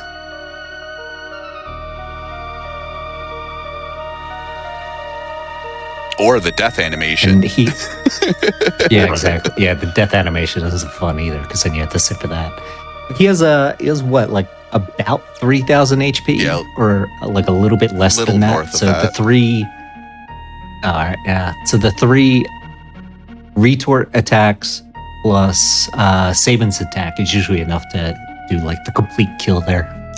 Retort's just, it's a stupidly strong ability that's magic, which is why we threw the hero ring and earring on Cyan. To boost its damage. It also ignores defense. So you've seen, like, at the start of Saban's scenario, Cyan's retort's doing 700. Now, we're doing closer to 1,000. Sadly, this is the last time we use the glitch. There are a couple of instances where you could have possibly used it. Kefka Narsh is one of them, but there's not really a lot of triggers going on behind the scene to keep it active. And then you can bring them to Magitech Research Facility. The retort glitch against 128 is kind of cool because it will trigger on the arms dying and the arms reviving. But depending on that for your sole instance of damage is going to be, it can end up being the faster fight, but it'll be, more often than not, it'd be much slower than just bringing the Figaro brothers. If we could swap him in for a lock, Yeah. it'd be totally different, I feel like. But Edgar and Saban do so much work in the Magitech factory, just in general. It's really hard to justify not bringing both of them.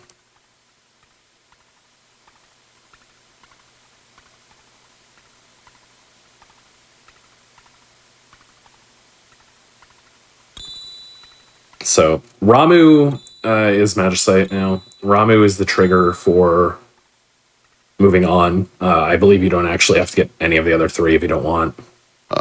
Ramu and Siren you need. Stray is a nice backup for Joker Doom. The odd chance you get to use it. And Kieran I grab because people yell at me for leaving an Esper behind. It's true. It's true. You can't leave one. Yeah, we need to get at least two of them for this run specifically. You could But I believe you could leave after. Yeah, Ramu. you can, depending on how you're approaching, mainly the Ifrit strat, Ifrit and Shiva, you can go down to just Ramu and kind of hope and pray 24 gives you the holy barrier. Yeah. A little too much RNG for my taste. Right, make sure you do the party menu right. This party menu Not to jinx it. sucks.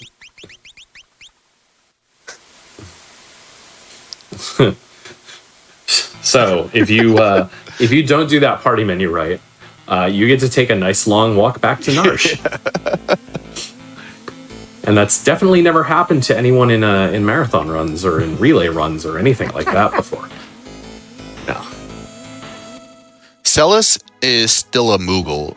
Kutan might look like Celis, but it's purely just smoke and mirrors.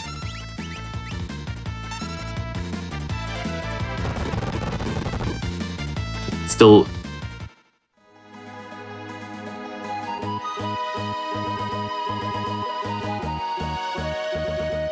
Okay.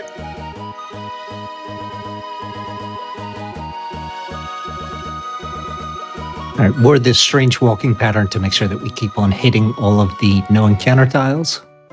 Makes that walk down to Jador here a lot easier. Some of these are really tough to remember until you've done them a whole lot.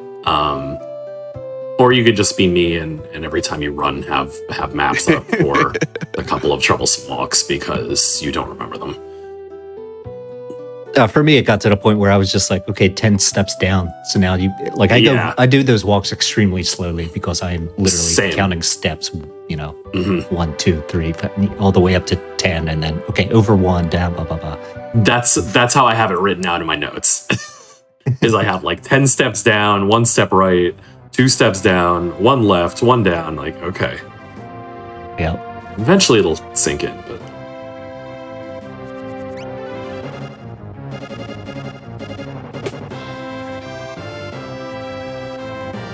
Yeah, thankfully, in the no sketch and sketch runs, we will be doing a reset before the opera. Because the way the encounter string works, our first encounter will be a 5-pack of rats, and the reset just puts us on a more favorable encounter string, but also gives us just strictly 3 packs of rats. But with the glitchless run, your next reset is after the floating continent. So for the whole middle game, you have to carry the step route, which can be pretty damning if you drop it here, because you will get a couple of extra encounters. The run is still finishable by every means. Especially in Meiji Tech, you're going to end up getting a couple of extra encounters.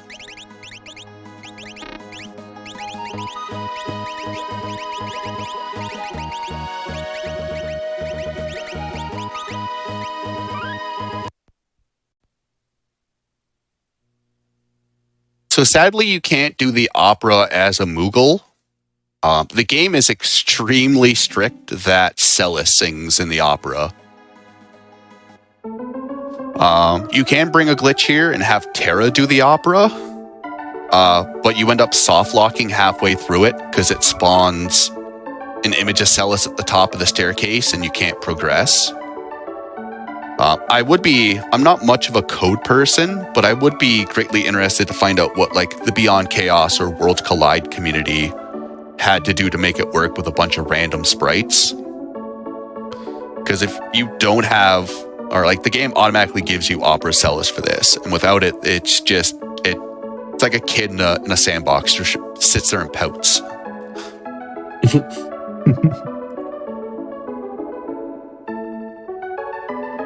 So after the opera cutscene, we will have a Celis-looking character,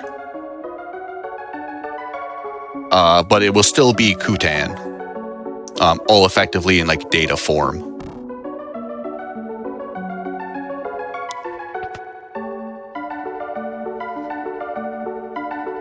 I still get a good kick out of the Moogle freak out every time with this cutscene though.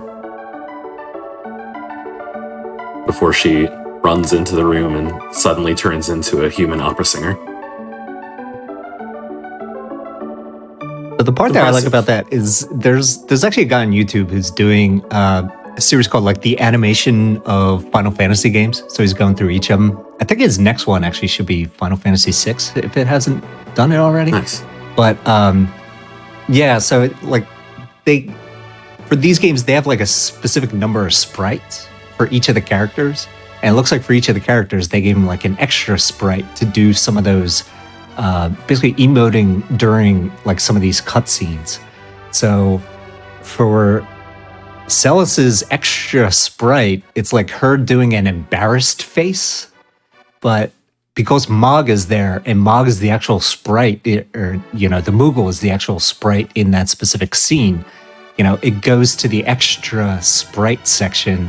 And his is like, I'm an angry Moogle type of look there. And it gives that entire scene like a very different vibe.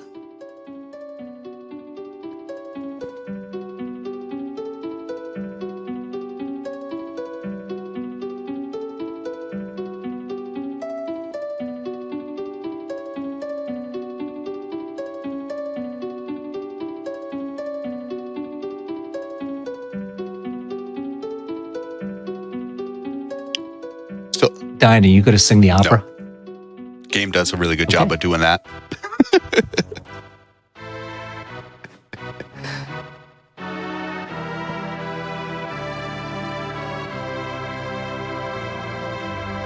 I still think one of the big holy grails for this run would be skipping the opera. It'd be nice to have a run that doesn't have to do to the airship and completion.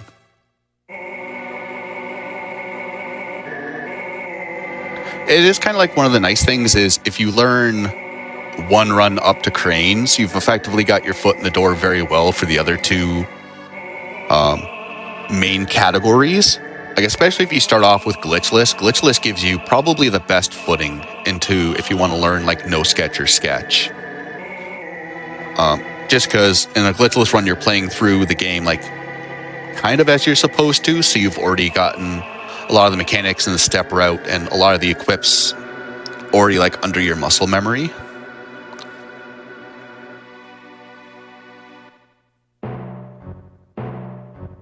But it's one of the nice things about running a Japanese version, especially because the first 2.5 hours are a little bit different with the equip anything glitch. There's something about giving Edgar 4 shurikens or Sabin 4 Megas hats and just watching damage go burr.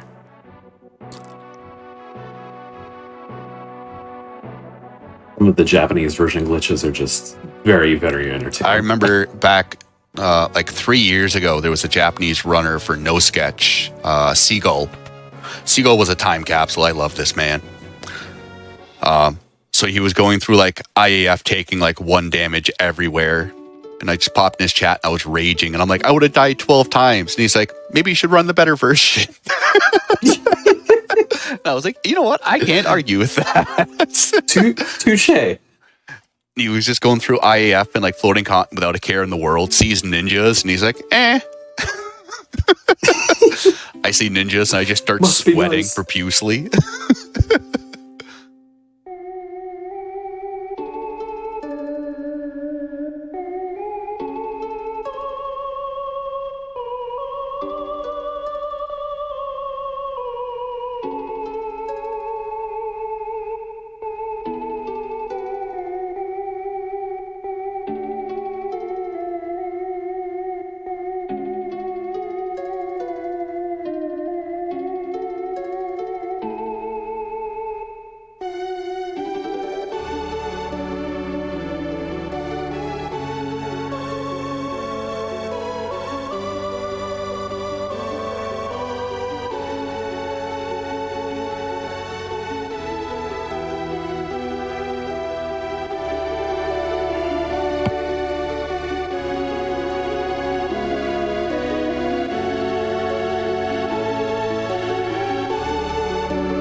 This is one of those sections I always try to make sure I double and triple check that I have turbo and disabled. Yeah, I lost because of the second input there. You have to drop down.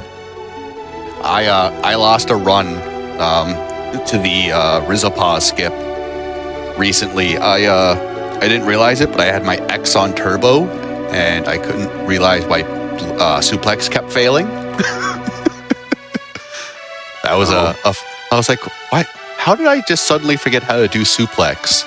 And it was after like the 3rd or 4th time I just looked down at my controller and I was like, why is X on auto fire? And I was like, oh. Whoopsie.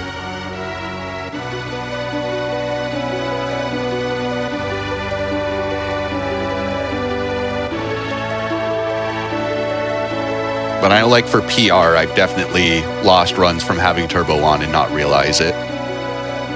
You're like, I think I toggled it off, and then the first option picks up, and you're like, nope, I didn't.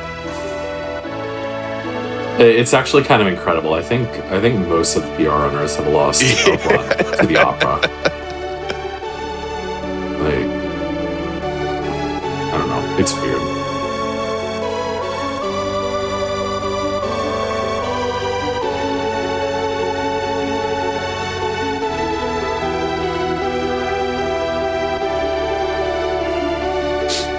I do kind of wonder if there's a way you can take Opera Celis out of here.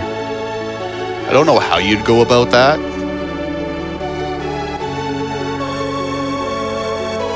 She makes it onto the ship still in this costume, yeah. Right? And then she does like a little spin around before she changes. I think Celis or Setzer reverts her back to her normal sprite before he escapes with her after Ultros 2. Mm-hmm.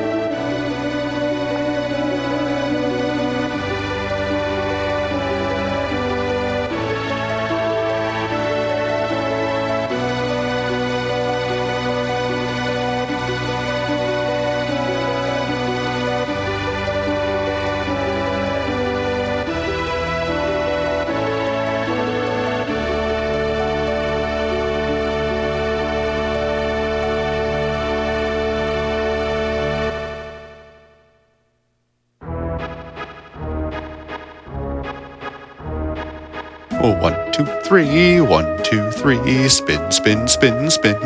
1, 2, 3, spin, maybe spin, yes.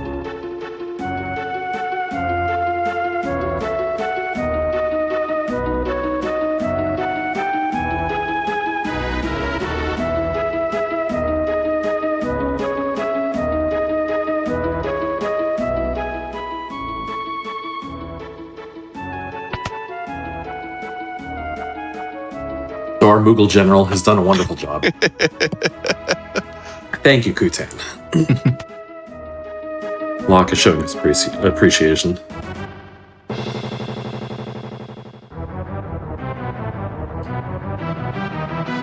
I like in the PR how they gave the conductor a third frame of animation. They're like, you know what? We're going to give this the biggest upgrade we've ever seen. He deserves it.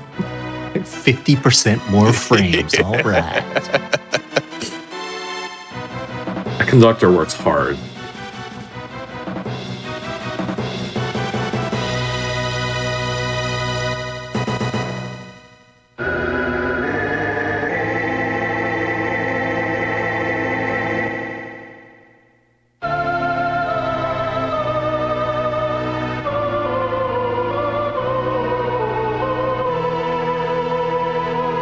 We didn't get the suplex, but we got the pillar girl.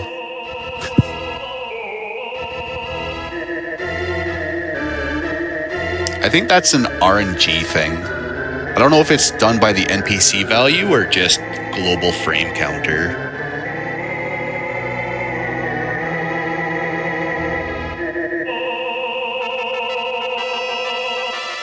I have never noticed that.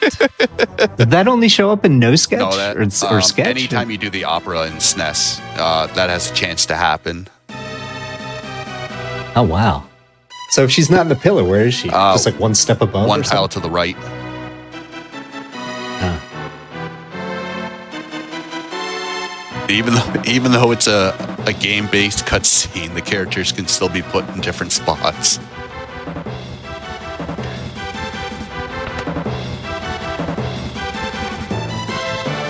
Googly eyes.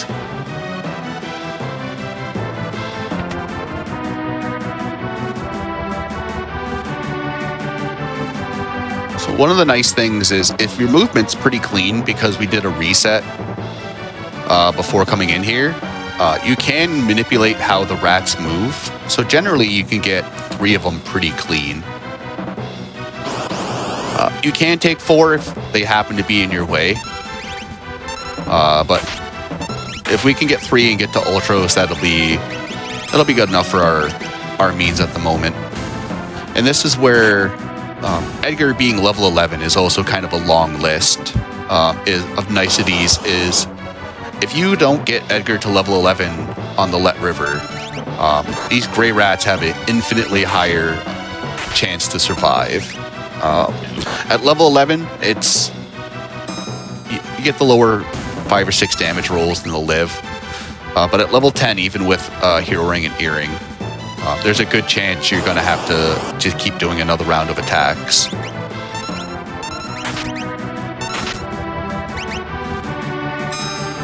Yeah, it just makes everything go much faster, and you get good damage rolls again. 299 is the magic number. All right, so you got 3 encounters here. You could take 1 in Magitech Factory. Yeah. Yeah. All right. If you get, because of the reset, the 4th rat is also a 3-pack. I don't really know still what's optimally. The pack we take in Magitech dies to an Aurabolt flash, so it's not much slower than taking like a Rats with an attack flash.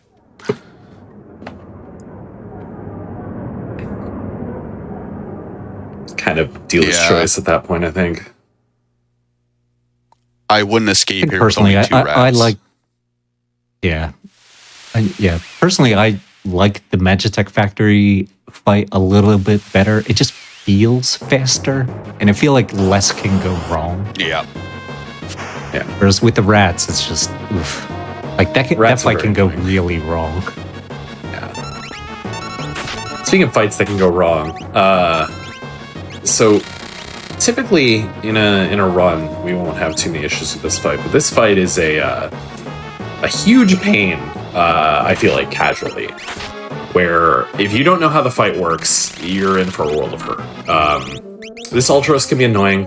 He counters Blitz and Sword Tech commands with Imp Song, and he can move around on the stage. And every time he moves around on the stage, he gets a new pool of HP to work with. They don't reset, but there are like 4 different independent HP pools, and you have to get one of them to 0 to end the fight. So it quickly becomes a war of attrition if you don't know that you need to off him like very quickly, and can be a huge pain just to try to outlast him. Saban's positioning in that fight is also very key. Ultros is weak to fire, and when you're weak to an element, you deal double damage. When you also hit an enemy on the backside, like Lion was mentioning during the lock scenario, the enemy also takes double damage. So the Fire Knuckle, with the Elemental, the back attack, and the Atlas Armlet, is taking 5 times normal damage, which is one of the big keys to that fight. If Edgar and Saban happen to be swapped, you're losing a very large chunk of damage extremely quickly. And with this strat, with using attacks and drills, you're just barely killing. There's the odd time where Edgar will do a second drill and you're kind of just standing there looking at the octopus, and then Locke will just punch him for 20 and then he runs away, and it's like, oh, come on, man. Yeah. It's always worth throwing that in there just to deal with any rounding issues you might have, but or you get the fire proc and it makes your life much easier. If you get 2 fire procs, you can skip the drill potentially. That's nice. Yeah, that's the real good one. I think Ultros has 2200 for the Opera.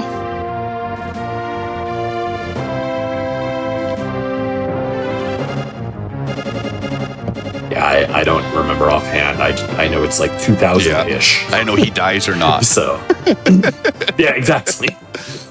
And if he doesn't, we made a big mistake, and we probably need to hit the reset button. Yeah, I think he's one of the few bosses in the game that actually has an AI script to counterattack Sword Tech and Blitz, which has always been like very interesting to me because it's so specific. Yep. Yeah, there's a couple enemies in the game that have like specific counter scripts. It's not many at all. I know one of them later on is Goddess, who counters the fight action specifically, with a bunch of interesting things. But other than those are the big ones that I recall.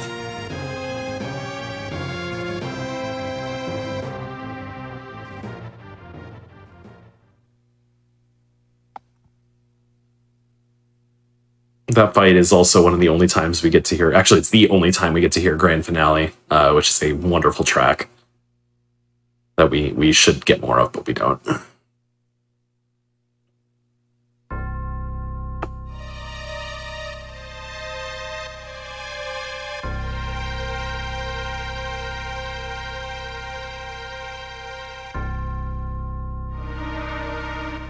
Mode 7.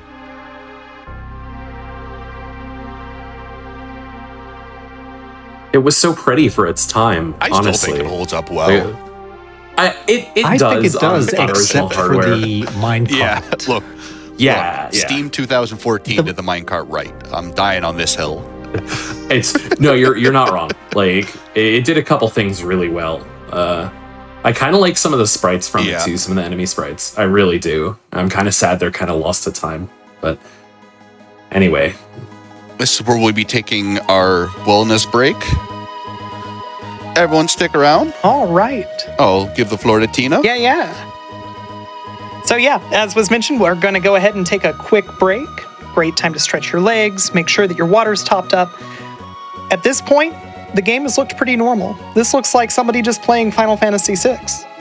When you come back, and believe me, you want to come back, it's going to be different. You're going to start off going, this looks like the Final Fantasy VI that I remember.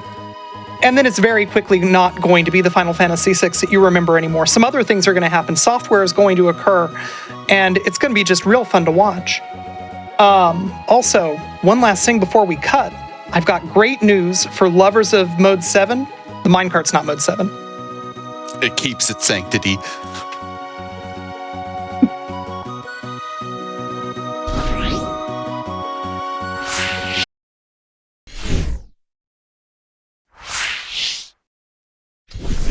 And once again, we're back.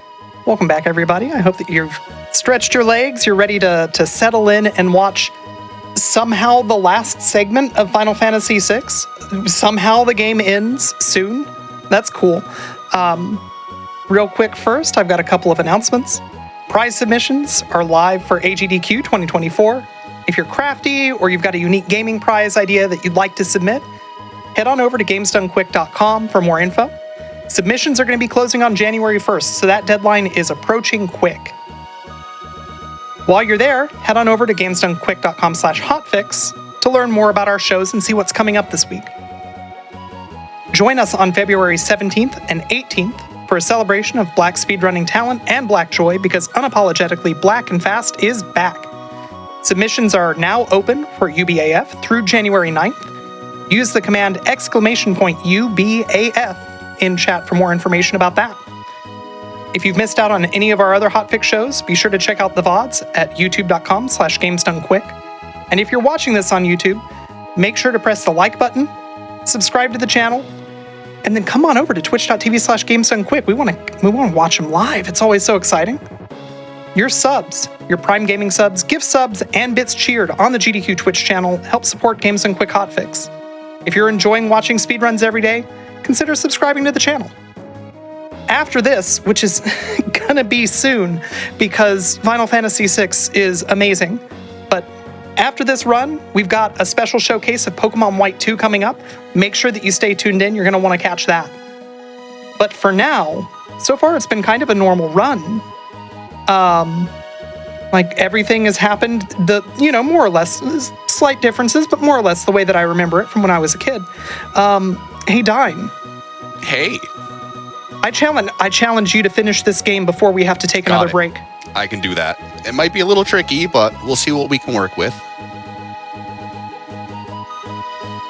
So we'll do the good old countdown. 3, 2, 1, go. So here, if you were a little worried about your smoke bomb count, you could go back into the airship. You can buy another 10 or so. And then there's also a nice kind of like heal to the left-hand side if you've taken a lot of damage during the opera fights.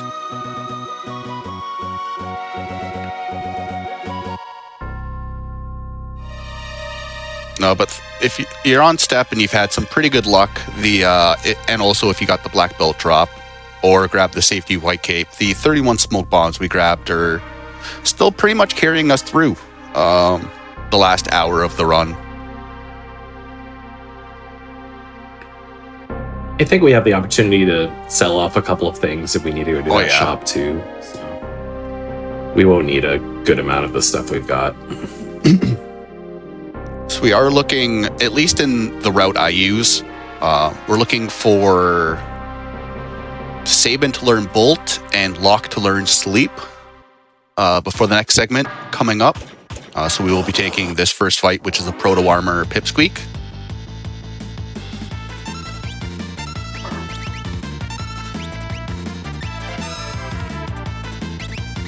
Yeah, this is the encounter we were talking about taking if we don't take the fourth rat. The flash kills off the 2 pipsqueaks, and then the aura bolt's guaranteed to hit the proto armor, and quick and easy.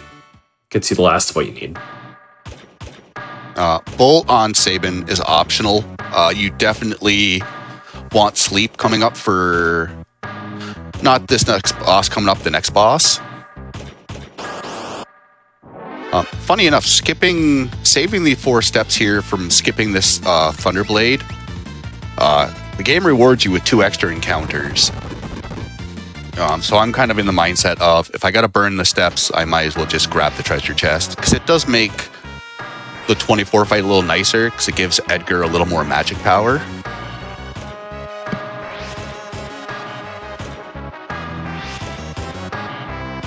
Are the threat levels in the different rooms different? Yeah, Ifrit and Shiva's room is much higher than the staircase room, and the tube room is slightly higher than the staircase. So you end up getting a lot of step-based encounters. I always felt like the Ifrit Shiva room was very high encounter rate as a kid. So you could probably do some I'm glad like glitchless shenanigans, like burn a couple of steps, Yeah. but that could also just bring the next encounter closer if you skip over one. Right. Yeah, I know there's like a no encounter tile in there, which we can use for safety saving, but otherwise, yeah, less time in there the better.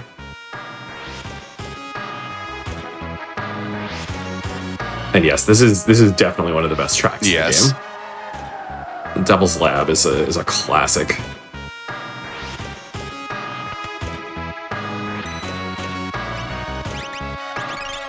Speaking of that safety save, Kind of unlikely, this but especially with this strat. this fight can be kind of weird, but this is a slightly safer method, I think.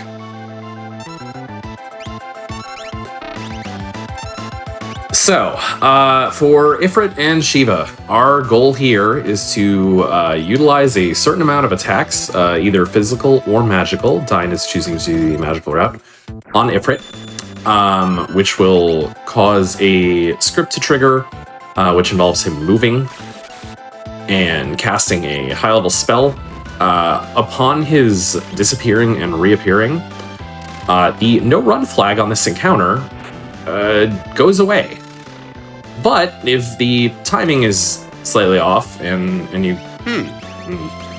Oh, okay. So, yeah, it can not work based on where the Run check. run buffer and run check is, yeah. So, it's 3 magical attacks will cause the movement to happen, or 5 physicals. We typically like doing the magic method because it's a little bit quicker and it seems to be more lenient. I'm actually kind of surprised it didn't work twice there. Yeah, I feel like usually at least one person runs away. Usually Locke. Yeah. So we'll have one more shot at it right here. I will say this is a tame part 2. He's not doing much of anything. You're getting very lucky because he can use Blaze. Okay, Goodbye. Well, that works. So Locke is now going to meet his fate. Yeah. Okay. But you made it through. The great General Kutan ran the away. only character we don't want to lie. It saved us all. Yeah. So ideally there, someone else will stay alive and you don't have to do a full revival and heal. But Kutan can't really take much damage and is slow, and we're just going to get everyone up. Do some healing, do some safeties. Yeah, definitely the right way to go. So Ifrit gets left in the dump. Farewell.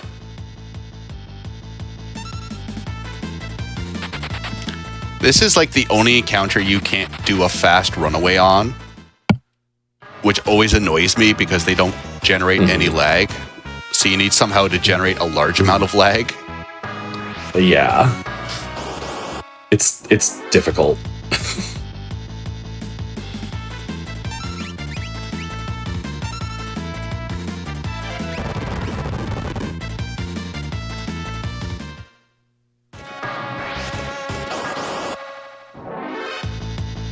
No need for the break blade, huh? No. We're sitting pretty with the black belt and the black belt white cape. Especially if we end up getting the rune edge steal from this fight.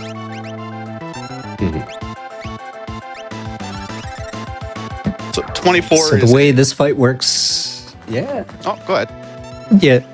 So the way this fight works is 24 is susceptible to sleep, and as long as you hit him with magic attacks after that, he will not wake up. There is a time that he will wake up, and I'm not really too sure how long that is. It's like, what, like 45, 60 seconds? 28 active battle seconds. All right. Yeah, so you can see the ATB waiting there kind of prevents the battle seconds from going. Makes this fight. Lets us pile on the damage before he can actually wake up. Really just having the brothers do Flash and Aura Bolt there. Exactly. It's the reason we use Flash and not Drill.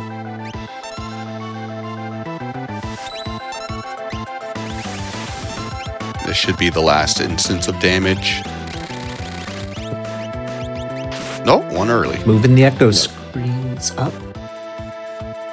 You certainly bought a lot of echo screens. Are you expecting a lot of silences in your future? I am desperately afraid of silence. I don't blame you. I completely understand.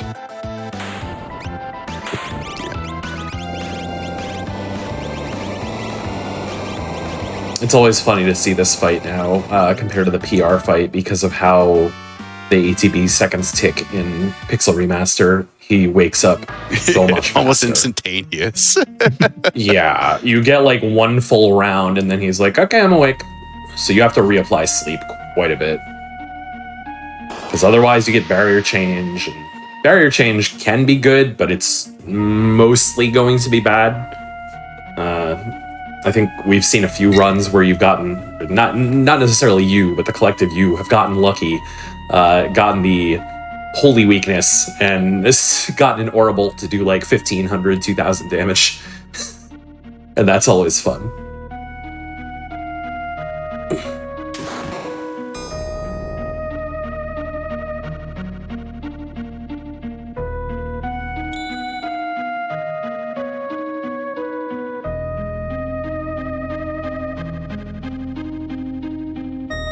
Utan is dressed up as Celis again, I see.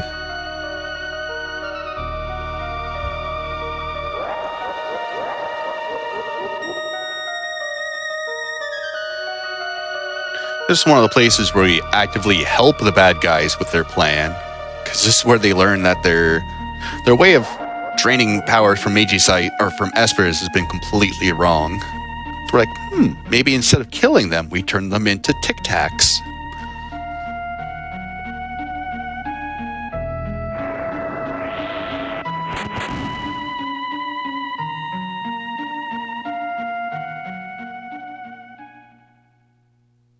For some reason, Locke thinks that his, acquaintance, the General Moogle that he ran into in some other dimension, is a traitor. And she's going to prove that she's not.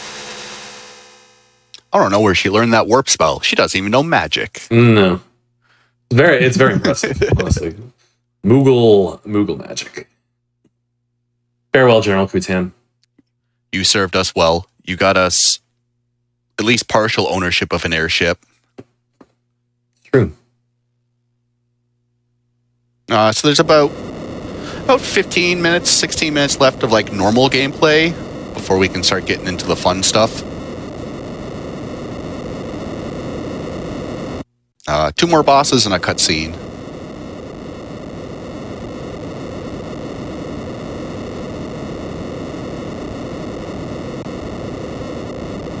These 2 bosses both have some fun hiccups that we could possibly run into. I don't think they're super common, but they can both be rather annoying if they don't play nice. So do a quick save. Do a party rearrange, as you just saw. So Dine puts Sabin in the front. There's a whole bunch of factors, including party order, who's your leader when you come in, who's your leader in this room, that impact the order of the random encounters in this segment. So the way we have it set up, we know the fights that we're going to be getting here, and they're all ones that we can take care of in basically one round. Even though we're not really too interested in the money or the AP or the drops, as Lion's saying, they're just vastly quicker fights to take care of. You can skip the manipulation, but then you end up getting a bunch of the double blue mag rotors, which is a drill and an Aura Bolt, which is quite a bit slower than just either flashing or drilling on its own. Yeah, the 4 reds are very nice because the 1 flash just ends them. Single blue is good, obviously. 1 orbital. I think we're gonna get do we get a double blue on this route? No. We don't, right? Okay. Yeah, I think I'm used to seeing that in Pixel Remaster. They're very common, the double blues, and they're very annoying. So by not having them here, it's nice because you can just, as you saw, you can do flash and a physical, and it takes care of those. So.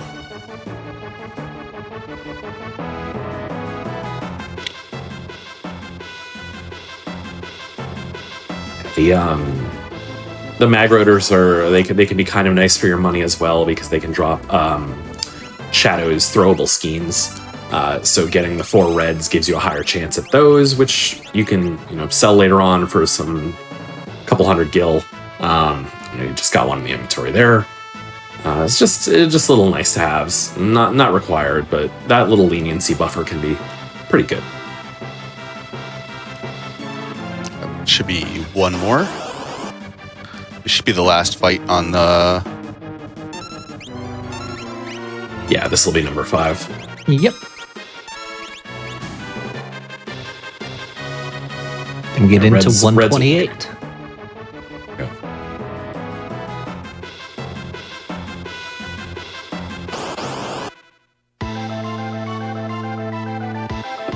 Come on, Locke. So we open up with Shoat. It has about a 63% hit rate for both of the arms. Terrific.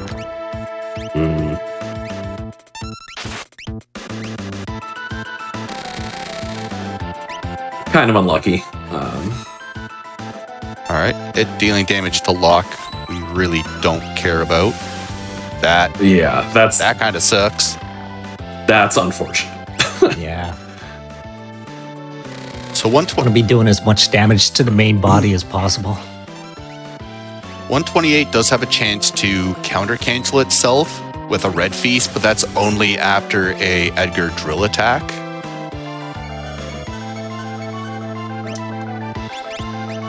So because it's by itself, its first turn is to do haste. So you want to ATB wait slows animation until it completely finishes, because that's when the slow effect kicks in.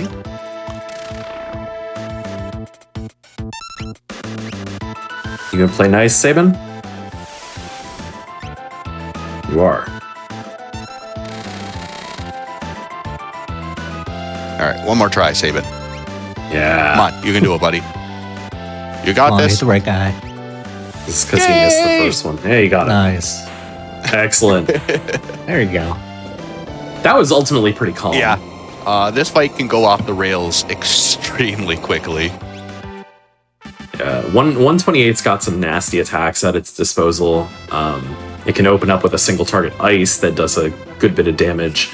It has Atomic Ray and Gale Cut, both of which are party-wide and do a good bit of damage. It has... I don't remember if Net is from it or one of the blades, but it can use Net and stop one of your characters. So that was ultimately pretty kind in comparison. Showcast break. Is that right? I think. Cast breaks. Yeah, it petrifies. It attempts to petrify all enemies on the screen. The arms are both susceptible to it. I believe they will still come back. Yeah. But in Super Nintendo, it takes a good bit of time for them to return. So it's definitely not a bad call if you have the freedom available to use it. Some routes you'll use Phantom there instead, because Phantom protects you against the Red Feast counters. It protects you against any other physicals that may come your way. It's a safety. It's not bad either. So, and you'll use Bismarck to do damage. Still a little bit of a toss-up if Shoat's actually worth it in the grand scheme of things, because with the Bismarck strat, you're consistently doing damage, where with Shoat, you're kind of... If both arms get petrified, it's nice, but then you also have to wait for the inevitable haste cast, where with the Bismarck strat, you don't normally get it. or you get it so late in the fight it doesn't matter.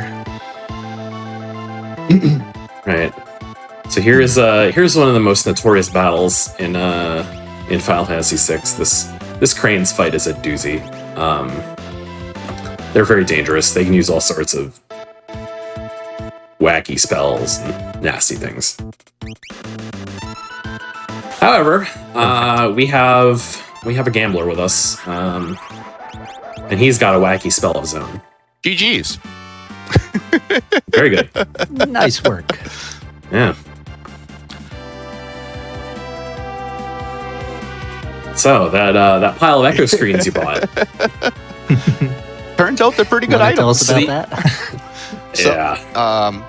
The game has an RNG value it actively tracks for slots. It always starts at 0 at the start of every battle. Echo Screens adds 10 in hexadecimal or 16 in decimal. And 16 is a Joker doomable value. It's kind of a one-shot for all. You can get yourself back to other Joker doomable values through like throwing potions and failing slots. Once you confirm the first slot, it increments the slot value by 1. And one nice thing is the game has a built-in homing feature. So once you've gotten the first 7 and you're allowed by the RNG values to get the other 2, you have a 20-frame window out of a 64-frame reel to get the second and third one.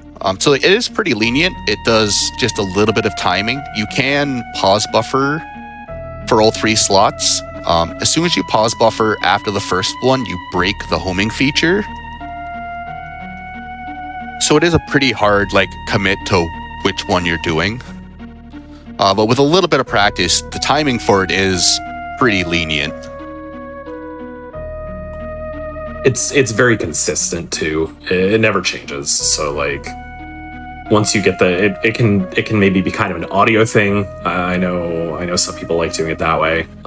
You just kind of get a feel for it.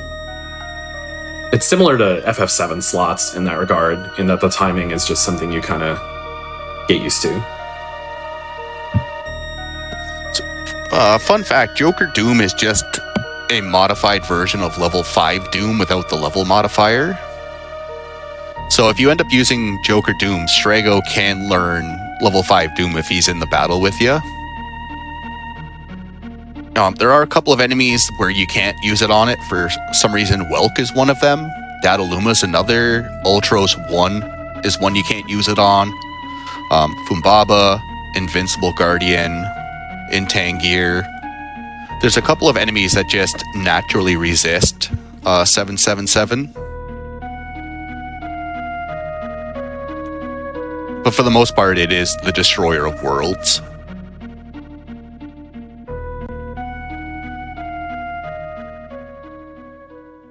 You'll be seeing it quite a few times in the next 30 or 40 minutes. It's one of the reasons we can get through the game at such a low level. Being able to effectively kill things before it kills us. Effective being the key word, because sometimes that's not always the case. Yeah. Yeah, we used to have to use it a lot more. But one of the biggest choke points of the previous route is long gone. So for better or worse, it's not something we have to deal with. We traded an incredibly RNG segment for a execution-based segment where one wrong button push and everything falls apart. Yeah. It's slightly better, but not by much. Yeah, it's a difficult thing to get used to for a lot of runners, because I think a lot of us are so used to buffering movement between screens and after menus and such, just because muscle memory, you know where you're going, what you need to be doing. And it is detrimental, to say the least, if you're buffering on certain screens in certain scenarios where you shouldn't be. But we'll get more into that as we go here.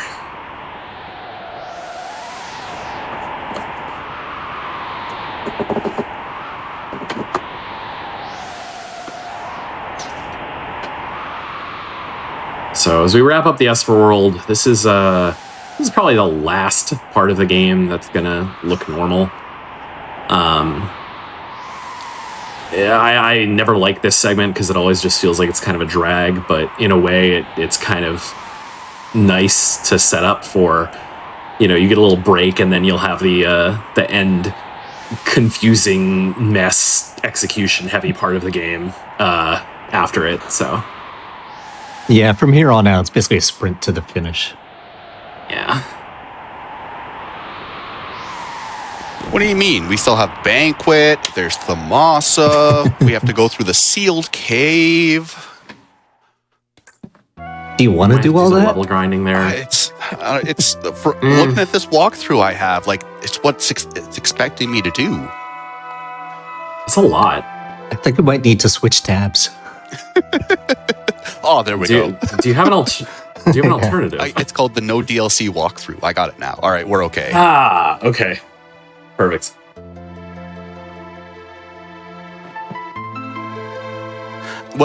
So Tina is back with us. What I kind of like about this next segment is, for a very large chunk of it, really nothing progresses anything. We're kind of just like flying around. We're flying around and making parties. A lot of it is going to look super inconsequential. So it's a little bit hard to follow compared to what we used to do. Oh, all right. Last big shop of the run. Yeah. Gotta get some tents. That's the biggest thing. Rune. Indicator. Thunder. Sure. So That's pretty good. 5 tents. Yep. Oh, You bought 39 smoke bombs and 11 tents. dang it! You liar! I bought 5 tents. You bought wait, 39 yeah. warp stones. 39 Warp stones are, All right. funny enough, faster than smoke bombs by 83 frames. Yes, Really? I frame counted it because I have no Okay. life. Okay. That's very interesting. So they Actually both didn't know have that. a It's a shame they're so 46 expensive. frame charge up time, but smoke bombs get you out of the battle 86 frames faster. Okay.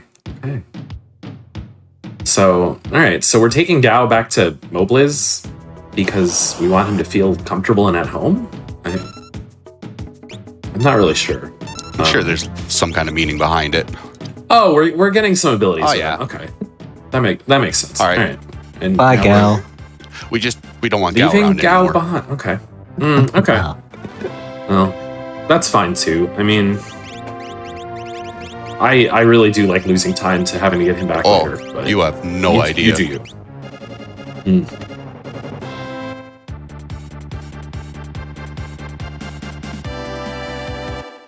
Okay, don't worry. Okay. So We're gonna get Gal back. you can't get Gao back. You have 4 Crap. people. All right, back to the airship. Okay.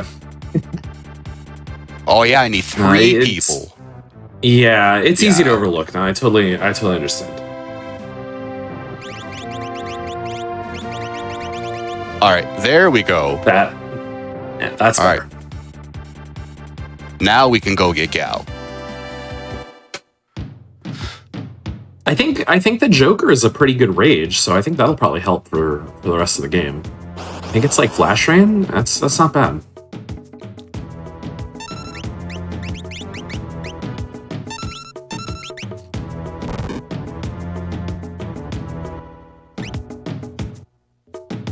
Oh, Mm. all right. Now where's the chocobo? Yeah. See, that's the problem about pause buffering is you lose the auto Yeah. lock on. And this, I don't think this hits the gobblers. So Oh, yeah, that misses. Okay. Flash is pretty Oh, good yeah. though. So, and Lock has bio. Dang it! Oh, nice. We're good. That's okay. And- We're just and Gao- GP farming. Yeah, he's busy. Okay. Don't worry. I'm sure he'll Maybe- show up eventually. Maybe he got confused too, and you brought 4 people down here. Oh, I scared him. My friends are gone, so maybe he'll be good now.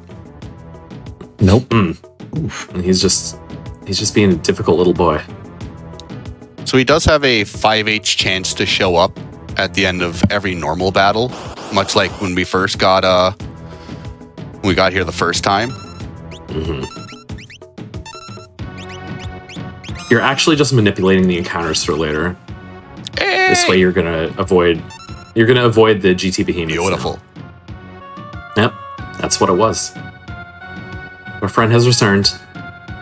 All right. So now we got our buddy Gal back. Now, what's the next step? All right, we got to go to a chocobo stable.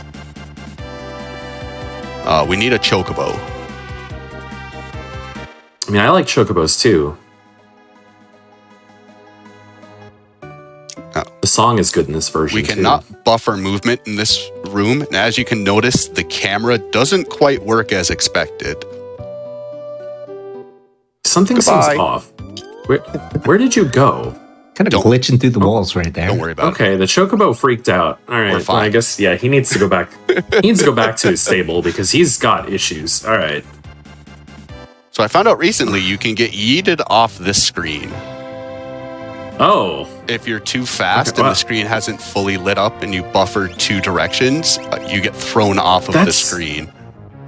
that's good That's to know. terrifying. Yeah, something seemed wrong with your camera. Is everything okay? All right, don't worry. I'm sure it's fine. No, it seems fine now. Okay.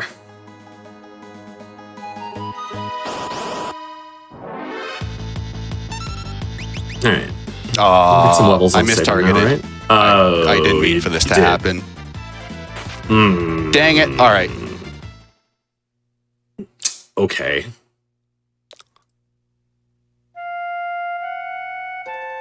All right, don't worry. We got a save file somewhere. Yeah, it's fine.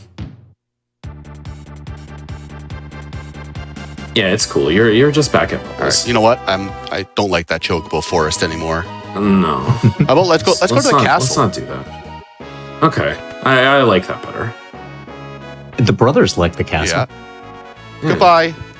Where'd Setzer go? Oh. Crap. All right. Okay. Well, Sabin left, and then we all got launched into space. I'm sure everything will be fine. Oh, Question mark? there we go. Okay. Okay. Oh, okay. Okay. You just took a detour, and yeah. All right, well, okay, Sabin. Have Goodbye, fun. buddy. See you later, bud. So, for some weird reason, none of us know why. We're all being coy through all of this. So if you enter and leave Mobliz, and then occupy Gao's character slot when he comes back, it breaks the camera. None of us really know why. It's all above our pay grade. Yeah. But it allows you to do a lot of... Thank you. A lot of neat things. One of them is when eating on that chocobo, we're writing coordinates in memory, but we're also keeping the Gao glitch. We're putting the Gao glitch in a spot where it can be accessed after a death warp.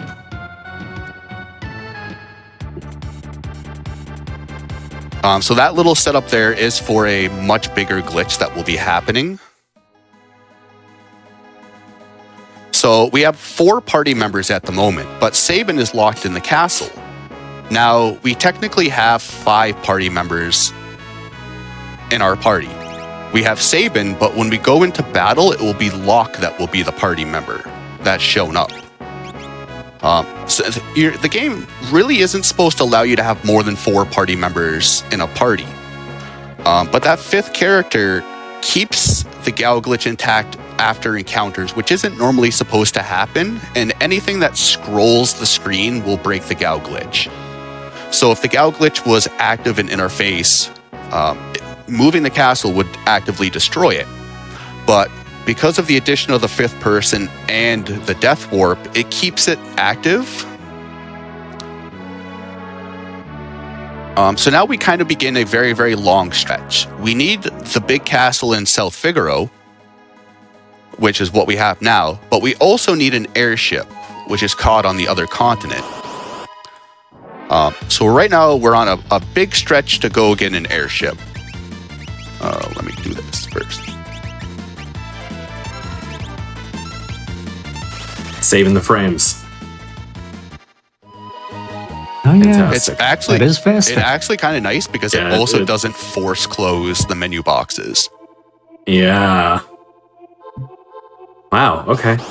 So I bought 11 smoke Learning new bombs things just all in the time. case we end up getting a large amount of encounters, and then we have something to like back up to. That's possible. So yeah, none of us really know why this glitch happens, and the route has been through several ideations thanks to Eddie, just finding new uses for the Gao glitch. You can also use it in the sketch run to access the banquet early.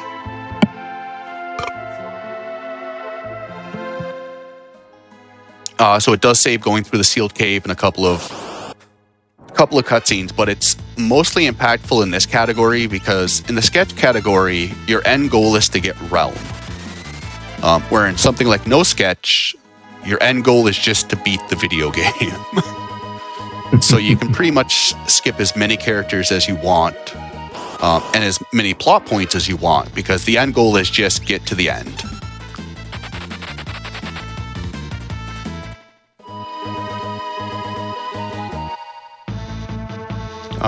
What do you mean about the glitch affecting gameplay?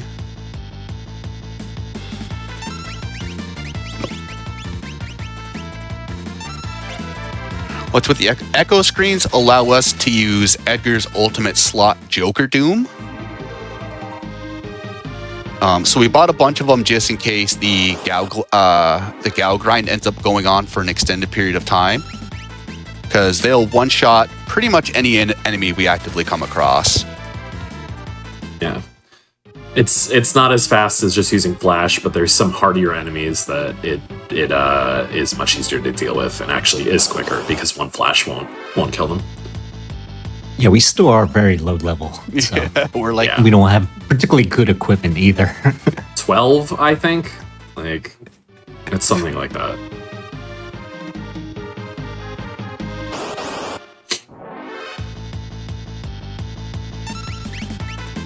Yes, we're taking a nice walk back through Mount Colts with our new party of 5.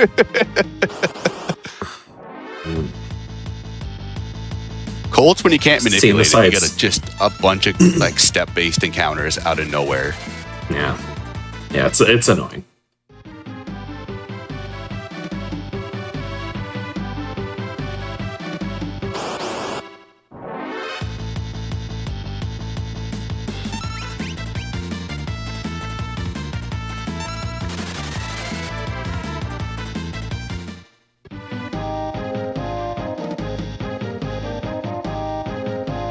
So we're almost done our kind of world tour. There's just one more. Add the Trillium. No. All right, there you go. Especially with a back attack. I really don't want to get poisoned.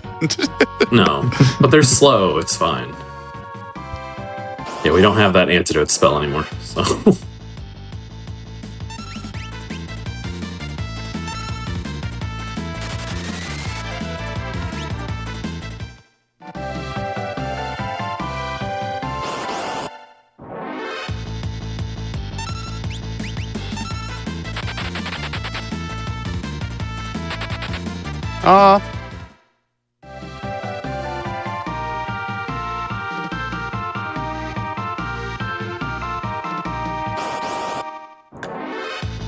I think for a first time run to watch, this one is going to be a bit Yeah, confusing. there's not a lot about this run that makes sense.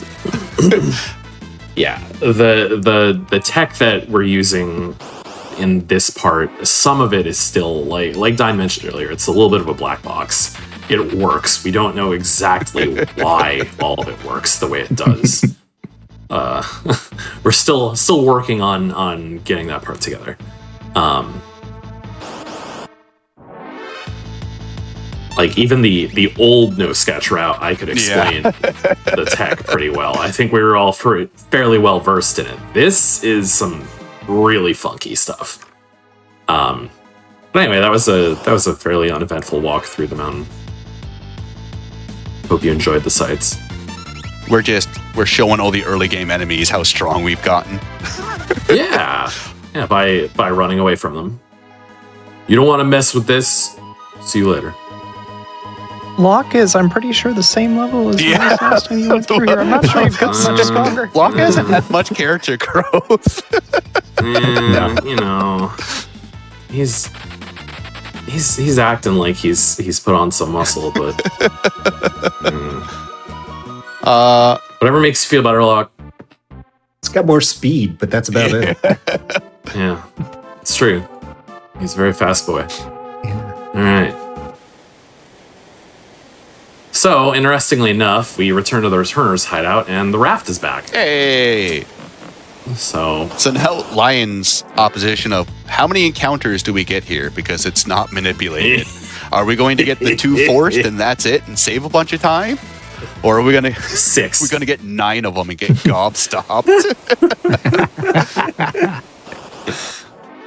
Yeah, these 2 are required, and then everything else from here out is the bad luck machine doing its work.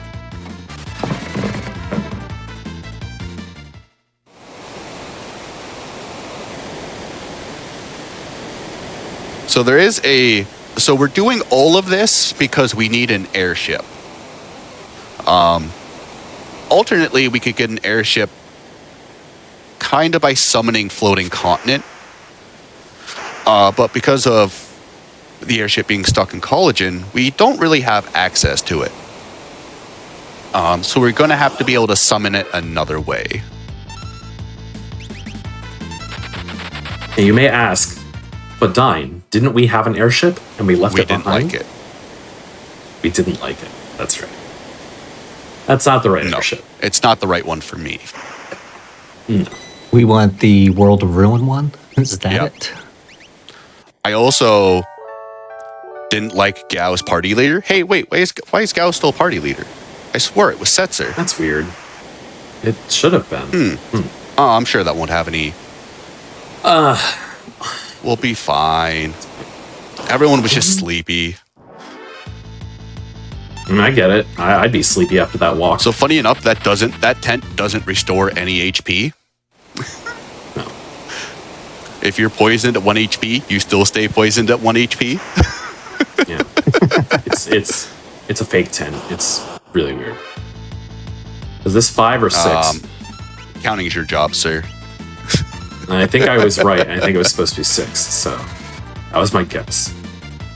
I'm gonna go with it. So one thing that happens is at the very end of this, the game updates who the actual leader is. And it kind of ends up breaking the game. So we did that whole walk from South Figaro Castle to the end of the Let River. And with a 5-person party with the Gao glitch activated, it allows us to walk around on the tent screen. Which one tile below where the tent normally spawns is the event tile to trigger Floating Continent. Now we really don't mind. We don't want to summon the Floating Continent, but it's our only way to get an airship. So that's why we did it. So that all the crazy landing, saving, death warping, going back to Figaro Castle was set up for this big setup of we need an airship and we need a way to have Figaro Castle in the Figaro continent. And we're not done quite with the weird glitches yet. There is one little main part coming up. And then after that, it's smooth sailing for a little bit. Eddie called it a Y-axis adjustment storage. So it only stored one of our coordinates instead of our X and Y coordinate, just stored our Y coordinate because of the way we left the Let River. Once again, this is all black magic to all of us. I wish I could give you a better explanation, but none of us really know a good explanation. Yeah. Which I know like doesn't help new runners a lot, but hey, like weird stuff's happening. All right. Yeah, again, these are some of these things we're trying to figure out. Don't buffer. Don't do the thing. Now we want to go to floating continent. Lock and setzer.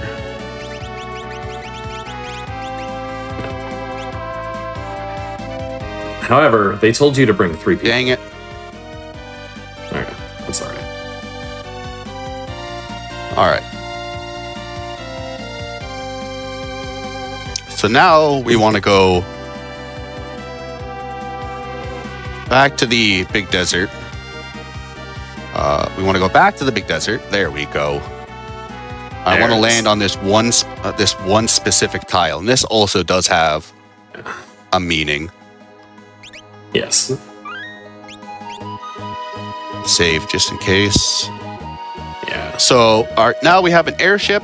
We have the castle in the correct desert. The one thing we want to do is go to the world of ruin. Hello, thank you. So normally you're not supposed to be able to walk with text boxes open.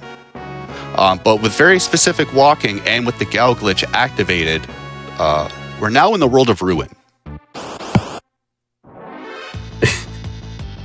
And Yeah, we the are on our Figaro way to basement. tentacles. Figaro basement does not exist in the world of balance, so that's why you go down those stairs and you're suddenly in a different dimension. Yeah, normally the switch that? guy is supposed to there's supposed to be an event tile there. He's supposed to come up and be like, hey, you're not supposed to go down there. There's a lot of machinery. But because of the text box being open, Buddy can't do anything because the game freezes him in spot. So instead, we dimensional warp. I understand why he was trying to block it yeah. off. I do. I get it. That's scary. So this event is flagged at the very, very beginning of the game. Just that one NPC prevents you from coming here.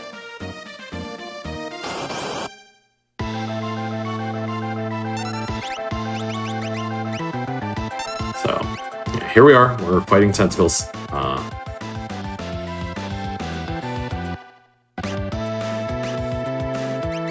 All right. That was a little more stressful after Nice. failing that. Yeah, that was a little it's- stressful, but we got it. Yeah. So we don't really have any good way to fight tentacles. It's the only saving grace for the route is that is a forced full ATB for all of our party. Yes. So Yeah. So you'll always start in the Yeah. same scenario. but failing it ends you up in a world of pain. So you can bring a maximum of 3 people here, and one of those people can't be Edgar, because when Edgar meets Edgar, the game soft locks because Super Edgar is too powerful.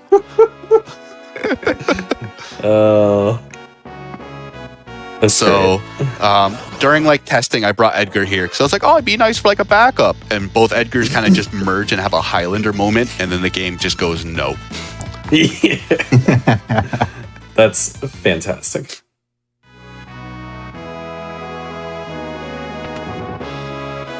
So we're looking pretty good.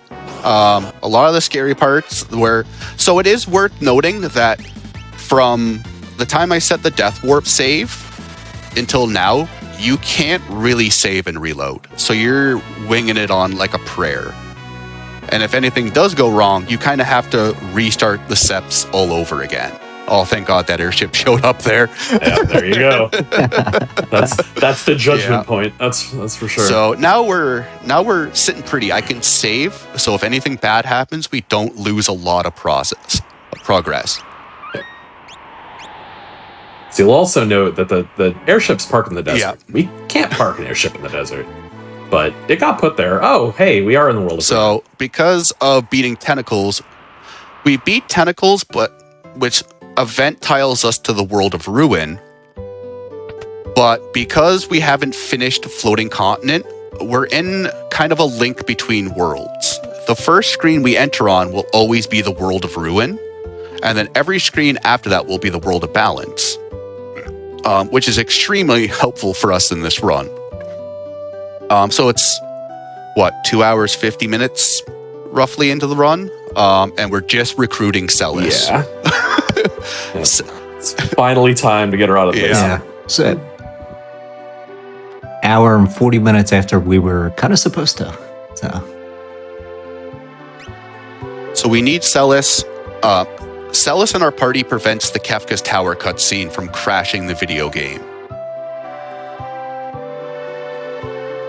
So this is one reason we couldn't recruit Celis in the World of Balance when we were technically supposed to.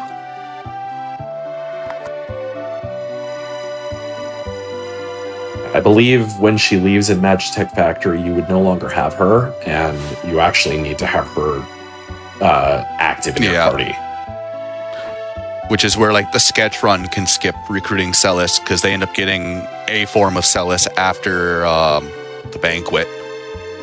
Mm-hmm. So Celis is a real girl. She has access to magic and runic. She'll never use any of it, but we got stuff.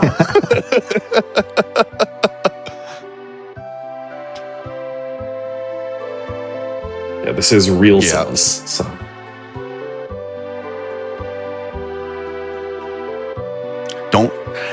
When you're doing Celis this late into the run, it's super easy to forget grabbing that clock key.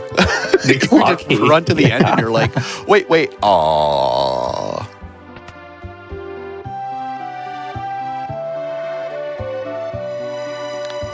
Not grabbing the money? I know. I don't believe it. I'm loaded though. No reason. We got like 20 echo screens. That's all I need in life. Yeah, exactly. Pile of tents. You're fine.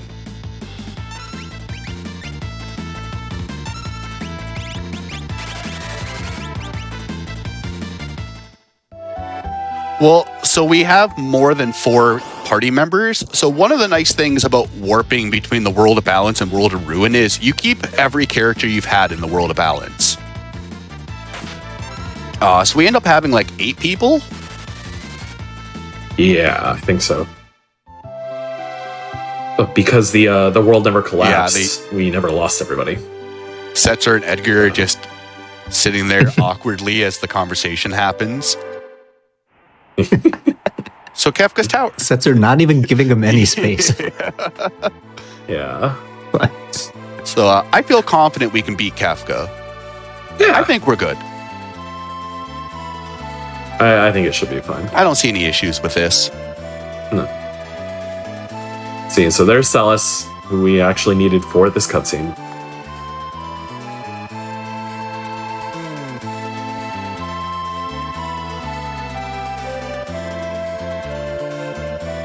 Yeah, we've got some important party members. I think we'll be fine. Oh, we got Sabin. We're It's a set. good crew. Yeah, exactly. All right. I might have hit B a little too quick. You know what? I think you... Don't worry. We got this. Okay. You may want to take more characters. I get it, though. It's easy to hurry. We need to make up that time loss. You know what? Yeah. I'm scared. Let's get out of here. I I don't like it here. Yeah, I don't blame you. Hello, Daryl. Goodbye, Daryl.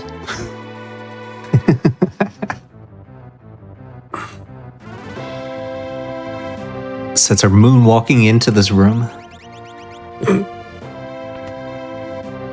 All right. Now the airship looks good. All right. Mm-hmm. Don't go to the floating continent. Don't go to the Flying Continent. Also, wait, we're back on the blackjack? Now we're not. I'm lost. I always overshoot this town because it's so close. Oh, yeah. All right. We're missing one crucial part. That's a timer. I know there's a timer on the stream feed, but we need a different timer. Excuse me. Okay. Excuse me. Thank you. Come on. Okay. Hey, it's Sabin. Wait, don't you Don't you have Sabin? This is Sabin's lesser-known third brother. Oh, okay. Oh, he's gone now. Okay, that's fine. So because of the World of Balance or World of Ruin, World of Balance switch, there isn't an NPC outside the door stopping us from saving the little kid. So now we're free and clear to go through Kefka's Tower. We are on a little bit of a timer, though. So when I was switching party members into Zen right by the forest, I was writing their data to specific tile IDs. And if there's another map in the game that shares that tile ID, you can do some very, very interesting things, if we can make it that far.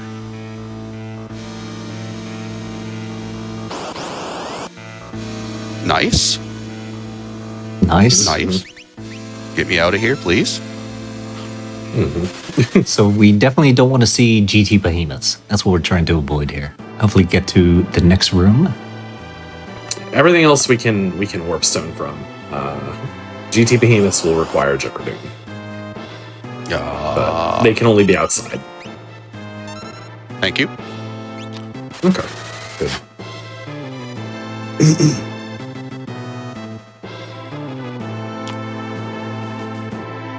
So here we're going to be using the Save Anywhere glitch, and we're going to be interrupting party leader ID updating by using tents. So technically Edgar's the party leader, but because we didn't go back to the overworld through quote-unquote conventional means, the game really doesn't know what to do. But we're just going to let it do its thing.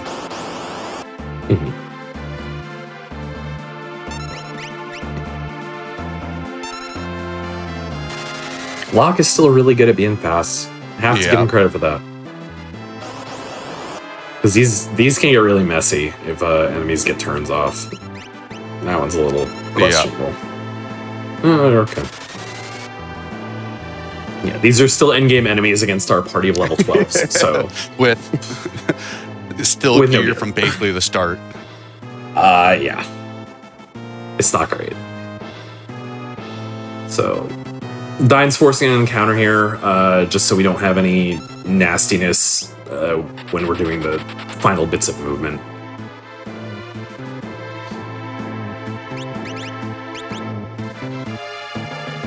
Now, 1, 2, 3, 4. So the game, since we've refreshed everything, the game goes, hey, you're not at tile coordinate so-and-so, you're supposed to be here. Which is how you end up getting warped to the top of Kefka's Tower.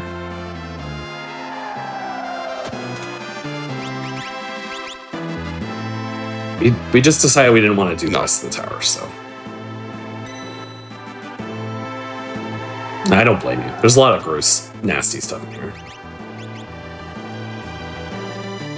A lot of extra fights that you don't want to be doing. Yeah. Especially Bosses big boss and fights. just... Mm-hmm. Let's just skip that.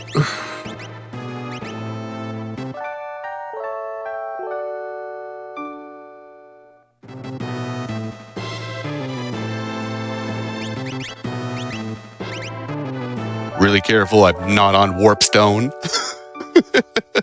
That's... Oh, God. Yeah. Do not. Not the best place for the accidental Terrifying. warp stone. No. Ta-da! And, Ta-da! hey, you've got three parties on a switch. Hey! And the game just doesn't But they're not the right care. switches? Well, it's three parties on a switch. Yeah. All right, so Dine, how are you gonna fight the final boss? Joker Doom. It's gonna, Okay, it's I mean, gonna that's- carry us hard. That's a little worrisome, but all right. That used to be how we did it, though. yeah, Yeah. I recently learned Every helping tier. dude for a video that a mimicked reverse Joker Doom can miss. That was a new thing for me, a new revelation in life. Oh boy. Wow. So as we were talking, just to get a little bit serious about what's going on, is much like how we warped to the top of Kefka's tower, we wrote everyone's coordinates onto that switch. And it only works in this situation because of a multi-party battle, because we're refreshing the screen and the game's grabbing from that interrupted leader's coordinates. Because once we left Saban's house, we have to get here within 6 minutes or you instantly lose the game. So you're on a very strict timer, which is one of the reasons why like trying to walk through Kefka's tower is not an option. Yeah.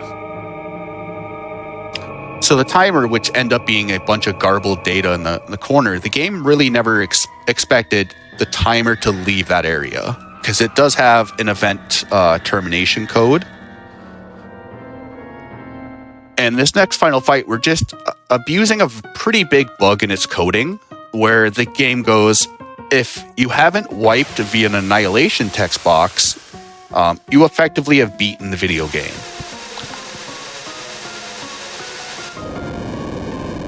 So what's going to happen is that little timer there is going to tick down to 0. And what happens when the timer ticks down to 0? Saban gets crushed by a house. Or Saban throws a house at Kefka, depending on how you want to look at it. So we're going to be using the timer to take us out of the battle, and by the video game's logic, we've beated the video game.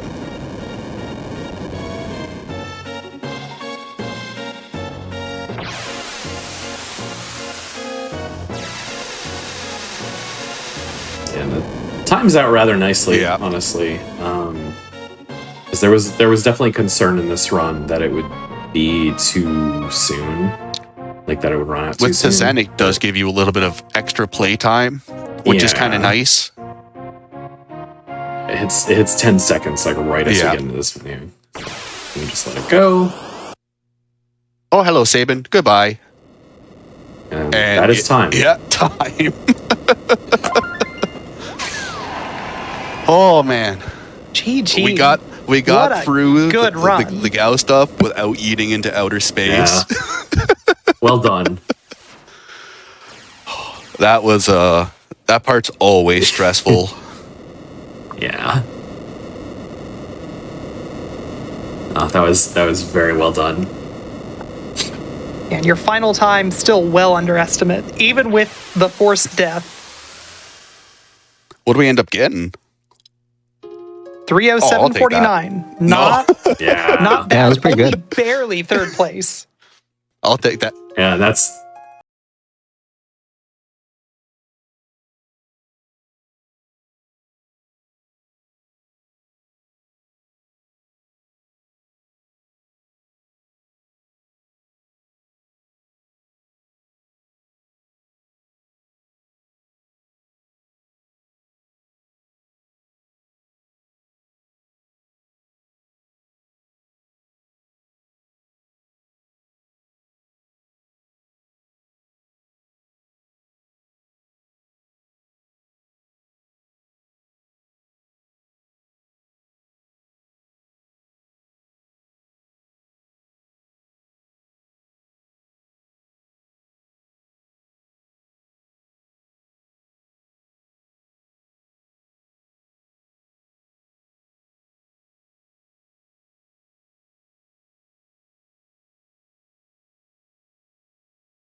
community that are just always there to help me out when I need it. Also, big round of applause for Railcoon, the man behind the scene. Restreaming these especially is a very unthankful job, and he makes all the production value just top notch. A huge thank you to Dine for having me on as commentator, and a huge thank you to Tina and GDQ for having us all. This has been a whole bunch of fun, and really just having a great time, and glad to show this new craziness off. And as Dine mentioned, follow Tina as well. She runs this category, and hijinks always ensue. So absolutely, it's always a great time. And yeah, just to follow up on that, thank you to Tina for having us on, and thank you to everyone associated with GDQ. This was actually really easy to get all set up and do things on my side, which was I was very thankful for that.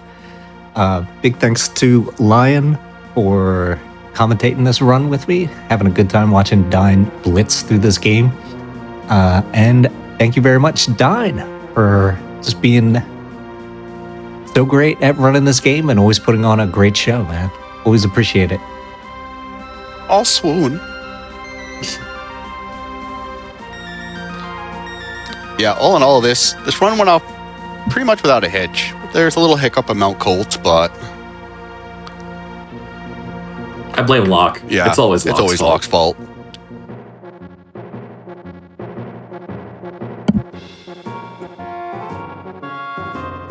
With that, make sure that you stay tuned. As I mentioned, we've got Pokemon White 2 coming up. And yeah, been a blast. Thank you one last time. Oh, thank you. Everyone, stick around. Enjoy the Pokemon White 2 showcase.